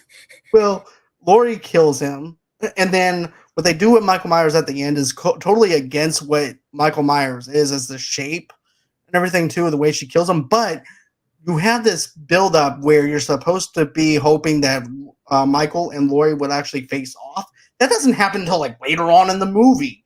So when you have this action sequence between them, and then also too that horrifying part with the garbage disposal, stuff like that.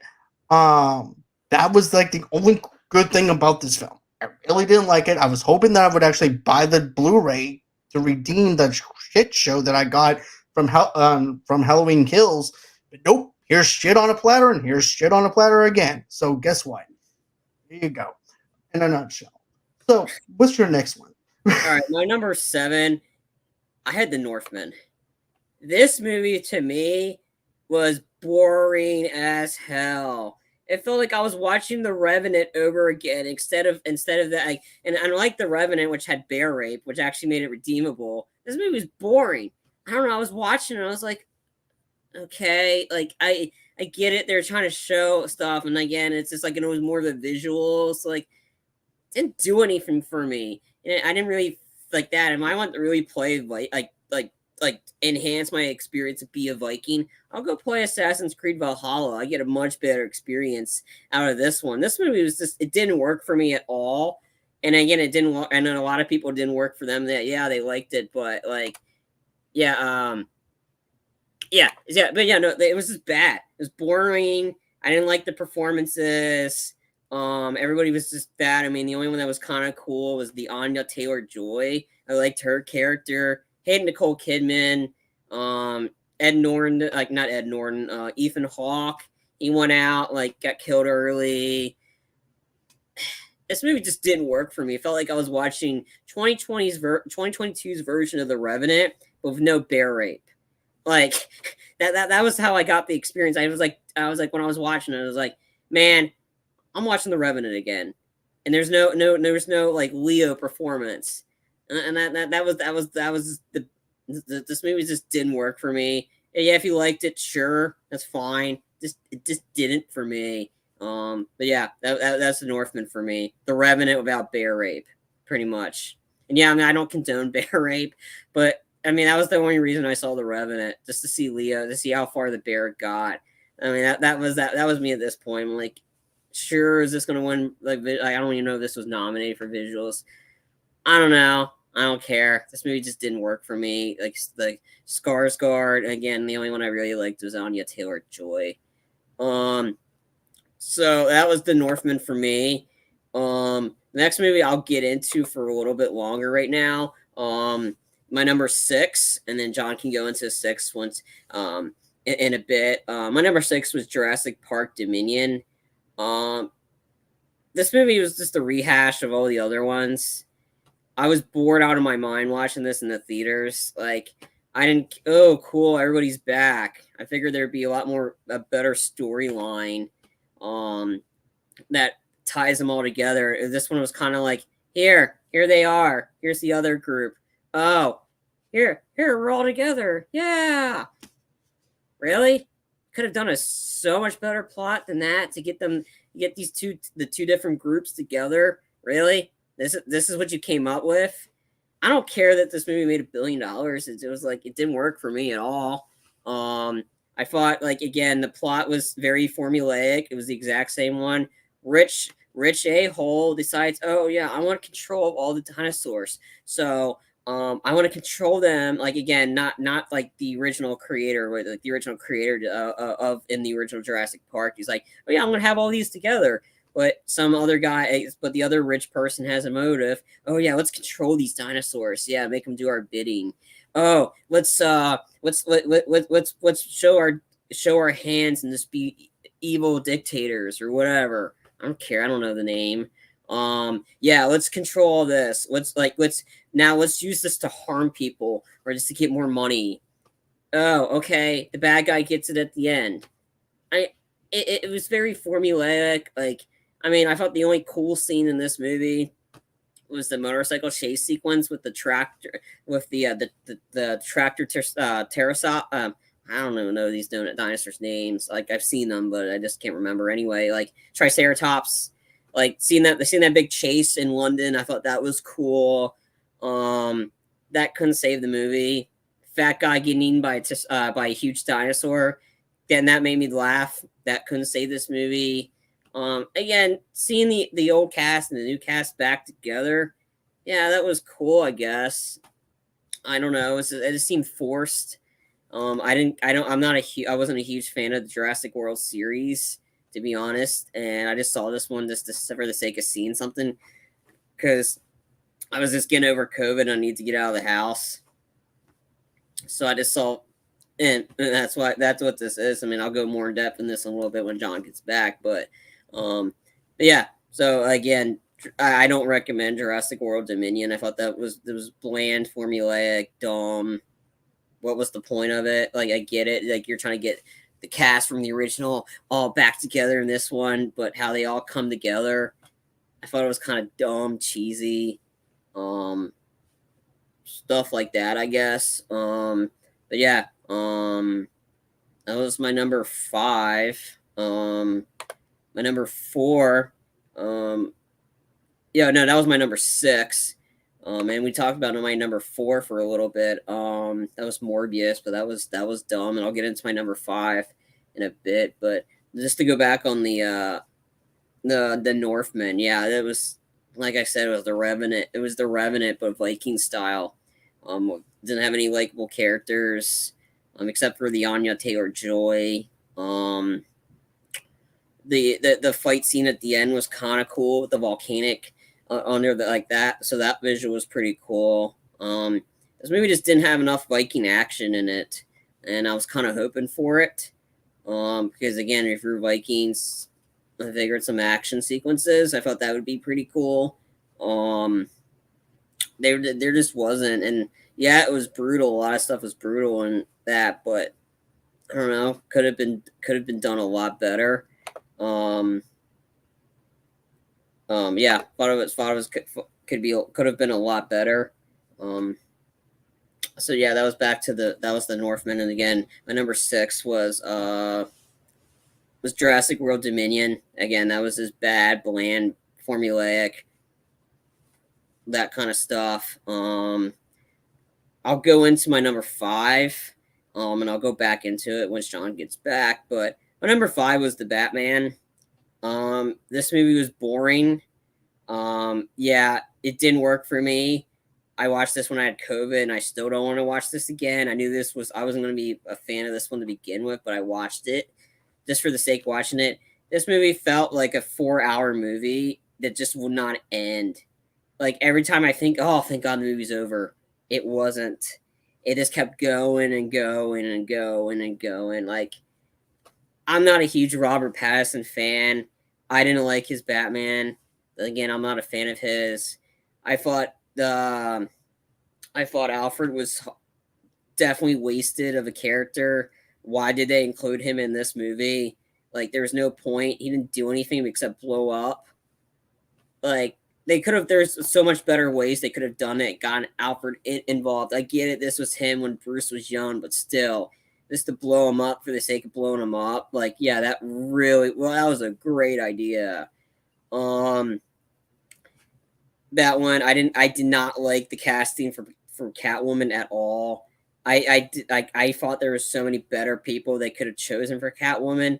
There was no chemistry at all between Bruce and Selena. Absolutely none. The pun, "you have a lot of cats," that didn't work. That absolutely did not work at all. I thought a lot of the jokes were forced. I didn't like the Riddler was okay, but it's not my Riddler. I guess I don't know. It just the pacing was just really bad, really slow. It just, yeah, there's just so much about this movie for me that absolutely did not work. The car chase sequence, which everybody's like, "Oh, it's the best one." No, I saw it all in the trailer. There was nothing to come out of this one, honestly.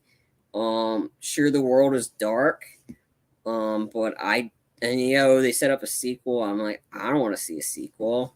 Like, it just, yeah, there was just nothing good to come out of this one for me. It just was boring, and like, if this is where DC's going, I don't like its future. Because if they're canceling everything else, like, and keeping this, I'm like, it's not getting my money. There was just so much stuff that just didn't work. Yeah, it just, like, for the Batman, it just didn't work for me. Worked for you guys, that's great. But yeah, there was just a lot of it that just didn't work, honestly. Like, and I'll go more about it in depth once John gets back online. But yeah, that was my number. That was my number. Sorry, I forgot what my list. There's so much I had on here. Sorry, just a sec.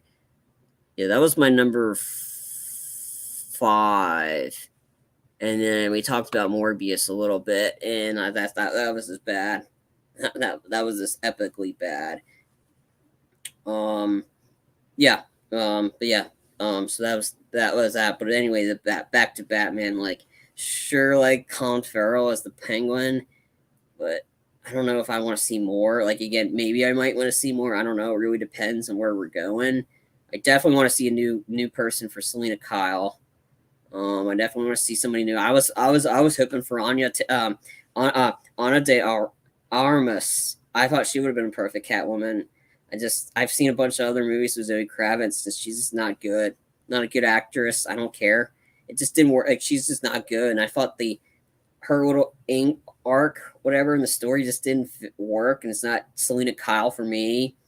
My personal favorite was Anne Hathaway in The Dark Knight Rises, but then again, that's my personal opinion on that. I thought it was just like some of the soundtrack was okay, but the pacing was just the big aspect that really kind of like I got angered with because it just was too slow. Again, I've seen detective movies that are just as long but move pretty at a brisk pace. This one just didn't. This kept going on and on and on like an Energizer bunny, the downer Energizer bunny that wants to keep bringing down and down and down and down. It absolutely just didn't work for me. That was the Batman. Again, I don't recommend it, but if you liked it, that's great. And then again, we talked about Morbius earlier on. Morbius was just bad. Don't recommend that one. I'll go into a little bit or my number 3, and I'm pretty sure John has this on his list too, and this one deserves a rant, but I'm not gonna rant. My number 3 was Don't Worry, Darling, and this movie was set up to fail from the get-go. When Olivia Wilde, Allison, okay. So I'll tell that to John. Yeah, the daughter's name is Allison, or as he called it, Topanga.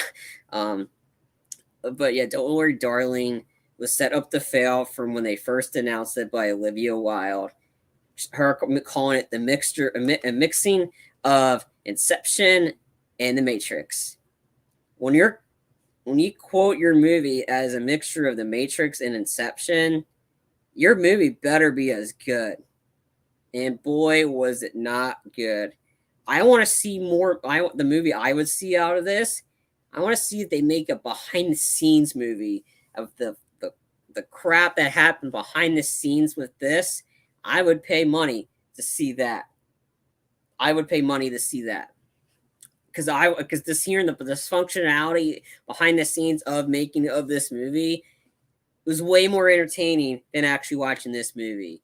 This is all this functionality between Olivia Wilde and Harry Styles.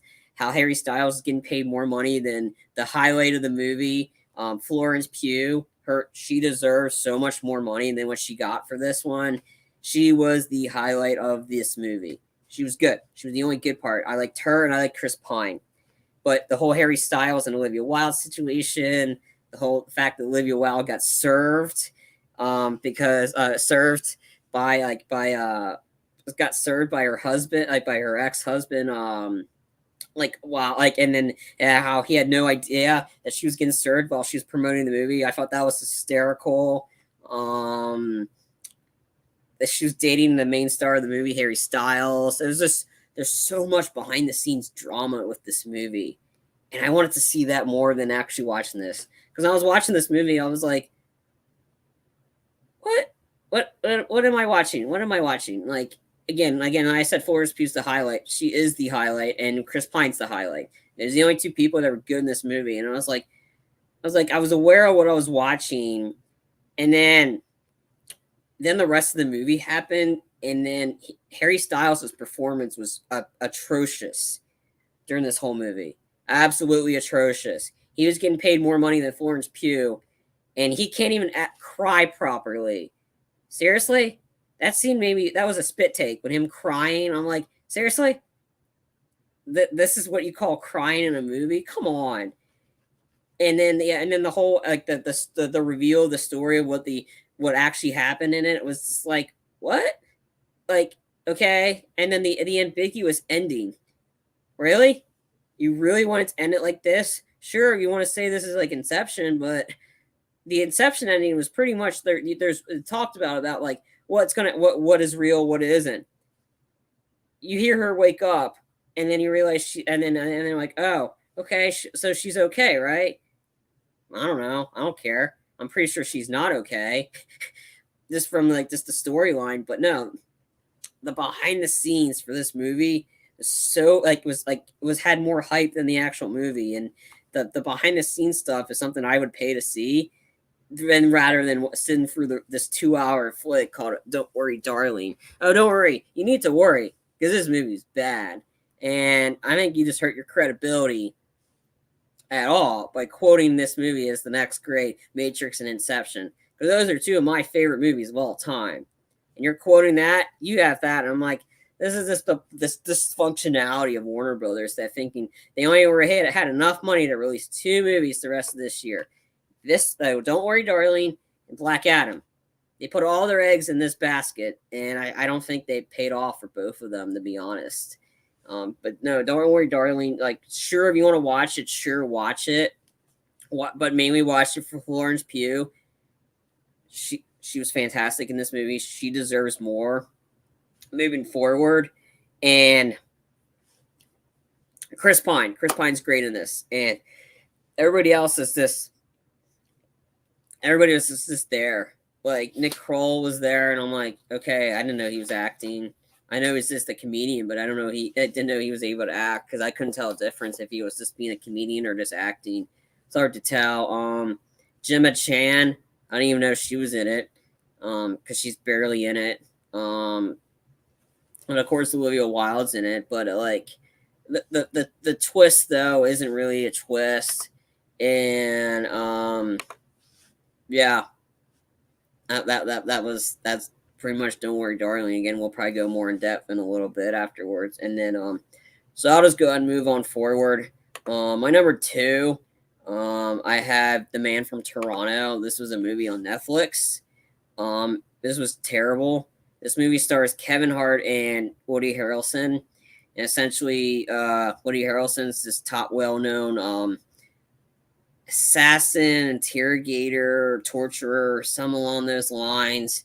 And he's really good at his job, so I'll just say an assassin or whatever. And Kevin Hart gets mixed up with gets mixed up by staying at his B&B, and everybody thinks he's the Man from Toronto. Yeah, Kevin Hart, an assassin. Oh, hi. Sorry. I was like, I couldn't stall so much from The Northman as much as I could. No, it's cool. I'm sorry about the hold up, guys. I had to pick up my daughter from work, so I'm back. Okay, so sorry, I'll recap. I had my number 7. I had was The Northman. I called it The Revenant without bear rape. I'm sorry, the visuals just didn't work. I was bored out of my mind. 6, Jurassic Park Dominion, or Jurassic World Dominion. Recap, pretty much the same storyline. Lame excuse to get everybody together. Number 5, I had The Batman. I thought the pacing was off. It felt like I was watching a 4-hour movie. And then I just briefly went into Don't Worry, Darling was my number 3. And I went in, like, where 4 was Morbius, 3 was Don't Worry, Darling. I said I'd paid for the behind the scenes without having actually seen that movie. And then now I'm just going in my number 2, but I can go into that after you recap yours. Okay, so this is actually going to be honest with you, Charlie. My number 6 is the same as your number 6 for Jurassic Park Dominion. Okay. So that's actually pretty funny, because normally our stuff doesn't match sometimes when it comes down to our numbers. Yeah. But I had a lot of issues with this. You have that subplot with the mosquitoes, and then you also have basically at the very beginning Fast and the Furious featuring dinosaurs at the very beginning with a heist job trying to steal a dinosaur. It was just felt like it was all over the place. It didn't know where it wanted to be at. You have these legendary characters mixed in with this new cast members and stuff like that. The chemistry just does not mix well to me at all, and I just didn't really care for the story that they were trying to tell. I do appreciate the fact that they actually gave us Malcolm again. I do appreciate the fact that, you know, these legendary characters come back, but there's no main threat when it comes down to the legendary characters or the new characters. There's no threat. You already know that they're going to make it out this thing alive. Chris Pratt is basically carrying the franchise, and things like that. So there's no threat of anybody dying. It felt like a cartoon where everybody's just running around and everybody's surviving with Jurassic Park Dominion. So that's my number 6 for Jurassic Park Dominion. Yeah, to go on that a little bit, I thought it was just a kind of a like, God, that's just lazy writing. How we're all here. Let's just all put them all together. Yeah, this is how they all meet. And then again, I said fat guy getting eaten by fat guy on scooter getting eaten by dinosaur was the highlight of the movie for me. And it was that small 1 second. I was waiting for that movie the whole time. After it was gone, I'm like, oh, it's gone. But yeah, that was my. Yeah, I don't know. I thought it was very formulaic. I've seen this movie before. Okay, so if you're looking for a better version of Pinocchio, I recommend Guillermo del Toro's version of Pinocchio. And it had a better storytelling. It was very good pacing. We already talked about this for the top 10 best. But when you look at this movie, we have Tom Hanks. Tom Hanks is a great actor. He's playing Geppetto, and it just looks like they put on a gray wig on him and say, be Geppetto now. And he's Geppetto. He doesn't do the Italian accents. He doesn't do anything like that. They also changed the wheel that is supposed to be a wheel. Instead, they wound up doing some ocean creature. Don't get me wrong, Guillermo del Toro does it. But it was more fitting for the story that he was trying to tell versus the story, which is a rehash of the Disney cartoon of what they were trying to go for. And they changed that up. I didn't like the musical numbers within this movie or anything like that. They even tried doing the origin story of Geppetto and why he created the puppet, which I like. Guillermo del Toro does a fantastic job of laying that groundwork and better than this. I really didn't care for Pinocchio. At the very beginning, I felt like, okay, well, you have the Pinocchio puppet. It actually feels like Pinocchio. It actually has that. But no, it just doesn't deliver whenever you look at that film. And then you also have, let's see here, that was my number 5. Number 4 is Don't Worry, Darling. Don't worry, darling, because I'm not going to see this freaking movie anymore because this movie is stupid. And don't get me wrong, I love 1950s. I love the fact that you're having this set piece and stuff like that. I also like Chris Pine. Chris Pine was the standout in this movie. Harry Styles, and I said this in my review, I think that the reason why he felt wooden was because of the fact that he's being controlled by Chris Pine. And he's basically just a puppet for Chris Pine and his character. And that might be a little far-fetched, but if that's where you're going with, that's what I would go with as to why he's wooden in this movie. He does not deliver in this movie at all. Chris Pine is actually the standout in this film. As a matter of fact, Shia LaBeouf quit this film. But I like the overall fact of the 1950s. I like the layout of that. I also like the fact that these guys are going over there to provide for their families, but you don't know what it's about. Then they're saying, oh, this is going to be changing things up. This is going to be our Matrix. This is not even close to Matrix level at all. And then you have a very bland ending on the way it ends. And I'm like, no, this is not what I liked about this. Yeah. And the cinematography is fantastic. Cinematography worked. Everything within this film worked in a sense, but it was not good. I did not like it. No. None of the characters were really likable in this movie. They're very snobby. Mm-hmm. Chris Pine plays this guy who thinks that he has the best interest for these people within this suburbia of the 1950s. And I just didn't really find this movie that interesting. No. I had it at my number 3. I said I would pay money to see the behind-the-scenes movie of this because that behind the scenes is what really that. But the other big selling point of this movie was Florence Pugh. She was fantastic in this movie. But no, it's like when you compare this movie to the Matrix and Inception, you better deliver. You did not deliver. That's why it was my number 3. It was bad, and the ending, like you said, was dumb. Like, oh, is she gonna get out? No. It's pretty obvious. There's no thinking about this. She's chained. She's got the thing that's sewed into her eye, and she's chained. There's no getting out of this one, plus the mob's coming after him. Like, she's screwed. It's pretty obvious. There's no ambiguous to this. It's like that. And again, her and Chris Pine were the highlights. And I said, Harry Styles, learn how to cry. Come on, like that scene where she's getting taken out of the car. Like, dude, seriously, I want to punch you in the freaking face. You're just a little bitch. And also, too, this also has like a Twilight Zone kind of vibe to it with the red suits and stuff like that. which is something that I like, but still, it doesn't deliver. The aspects I liked outweigh the negatives Yeah. and everything in this. It was my number 3, so that's why I had it pretty high, but because it was bad. Okay, my number 3 is the Texas Chainsaw Massacre. And the reason being is not because everybody's saying, "Oh, it's woke" or anything like that. It's the overall story in itself and the stupid stuff that they do in this movie. You have a legendary character. Remember, Charlie, whenever I said about the legendary characters for Jurassic World Dominion? Yeah. You have a survivor who survived in the 1970s against Leatherface and everything, and then you kill her. You kill her. What? Okay, so you didn't learn anything from the 1970s and you got killed? Whoever wrote this is a dumbass because they did not understand who that legendary character is. And then she's shooting at Leatherface. I'm sorry, but shooting a shotgun at him is not going to work. He also picked you up with a chainsaw and picking her up and shaking her, and then the last thing she does is take a shot of her shotgun. What?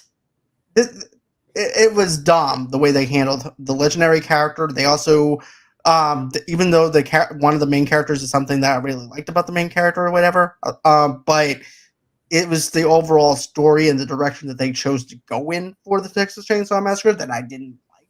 Same reasons why I didn't like Halloween Ends. So for that, I actually had to pick Texas Chainsaw Massacre. So that's my number 3. My number 2 is Hocus Pocus 2. And don't get me wrong, Hocus Pocus 1 is not a masterpiece by any way or fashion or anything like that. But it did not feel like a Halloween movie at all. At least the first one was very atmospheric, where you actually could tell that these kids are actually enjoying themselves trick-or-treating and things like that. Nothing actually felt like it was a Halloween movie. It was only revolved around 4 people. There was no other kids around them. We have this house party going on. You have then the only standout was the Roombas. And then also, too, the Swifter and things like that Sarah Jessica Parker was on. Those were the only things that I laughed about. Other than that, it just was forced humor. Storytelling wasn't its best. Don't get me wrong. Like I said, but the first film wasn't the best movie, but you have the feel of the fact that this is Halloween. We have the fact that these kids are trick-or-treating. You have all that going in, and then you don't deliver on anything else. And then you even have the past history with the Sanderson sisters, too. And no wonder, and it took them over 30 years to make this film. And also, too, with the first film, it didn't really make much money at the box office, which is also why they didn't even put any thought into making a second film. So therefore, what did they do? Well, we know that this film is not going to be that great. So you know what we're going to do? We're going to put this on streaming on Disney Plus now. And that's what they did. And this movie was not for me. I'm thinking that this is like an age thing where basically it's not this, where I actually know as an adult, this movie franchise, if they actually call it a franchise and everything, this is no longer for me anymore. I have the first one, and that's great. I'll have the first one to remember it. But yeah, I just didn't really care for that. And of course, my number 1 is the death on the Nile, or the death of the boredom of the Nile. But yeah. So anyway, my number 2, going back, my number 2 is The Man from Toronto. Okay, let's stop putting Kevin Hart in stuff. Put Kevin Hart in comedies. That's strictly comedy. That stuff. Do not put him in an action movie. Well, I'm gonna tell you. I don't know if you know who was gonna be originally in that movie. Who? I forgot. Jason Statham was actually going to be the person that was going to be in that movie. Then they replaced him with Woody Harrelson. I think that I mean, I love my boy Statham. That would have been way worse. That would have made this worse because Kevin Hart is an idiot. Anyway, Kevin Hart is like mistaken for an assassin called the Man from Toronto. No, just no. No. This movie was crap. Absolutely. I was bored out of my mind. And Woody Harrelson wanted to kill Kevin Hart. Anytime he was on, the two of them were on scene, I'm pretty sure Woody Harrelson was like, can I just shoot him? seriously, can I just shoot him? Because Kevin Hart is there. There was no chemistry at all in this whole movie. It was just bad. Like the action sequences were poorly shot. All I remember was just getting pissed off watching this movie and like, can this end? Can that just end? Like seriously, let's put Kevin Hart and Mark Wahlberg in a comedy that works. Called Me Time, that worked. Kevin Hart as an action hero does not work. All right, can you get this for your head studios? Like it was on Netflix. All right, are you writing this down? Stop putting Kevin Hart in action movies. It doesn't work. Just stop, because it was like Woody Harrelson was the only highlight, I guess. There was no highlight of this movie. It was bad. Definitely avoid it. If this is my number 2. Now, the moment you've all been waiting for. What is my number 1 worst movie of the year? Okay, it's a movie called Eraser Reborn. Okay, this is I think, oh, is this a theater? No, this was a direct-to-video. Oh, but it may not be from a major studio. No, this was Warner Brothers. Warner Brothers was the distributor for this movie. Okay, I bet they pictured this. All right, get this. We're gonna make, like, everybody loves the original Eraser, right, with Arnold Schwarzenegger. Yeah, let's just reboot the whole thing. But when we reboot it, we're gonna steal elements from the original movie and just put in this movie and call it new. That's exactly what this movie is. It's a complete rehash of the original 1996 actioner. Some girl sees something. Oh, some guy from Witsec. Oh, none of the characters have any names or anything regarding Eraser. Nothing. No Kruger. None of that. They just called it Eraser Reborn, but there's no aspects that had the original Eraser. Nothing. There's no name. Absolutely. I bet they wrote to the studio. All right, get this. You want this? We're just going to do this whole thing again. Okay. We're going to have the girl. He ends up getting with her at the end. He likes her. Instead of protecting her, he blows himself up fakely just so he can kiss her at the end.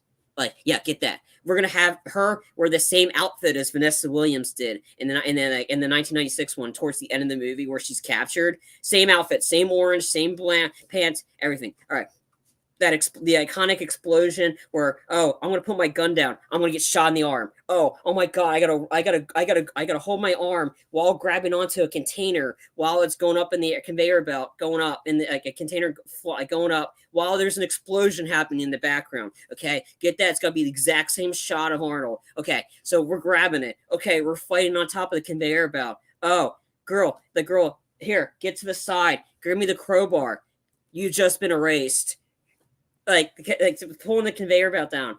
His partner or his mentor. Oh yeah, he falls too, and he needs help getting up because there's something on top of him. He pulls it up. He tries to betray him. This movie is the exact same thing, just set in a different location. Everything. This movie is shit. This was garbage. I rented this. I don't know why. Warner Brothers, why the hell did you decide to go ahead and reboot this? Why? I want to go to travel to you and punch you in the face and give you, here, I want to punch you in the face for making such a stupid movie. Really? What makes you think we want to see a reboot or a remake of this movie? Okay, Hollywood, listen to this. Stop remaking movies so they can get to a better audience. No one wanted a sequel to this. No one wanted a reboot. If you wanted to do a sequel, that's fine. Bring Arnold or somebody back. At least have some originality.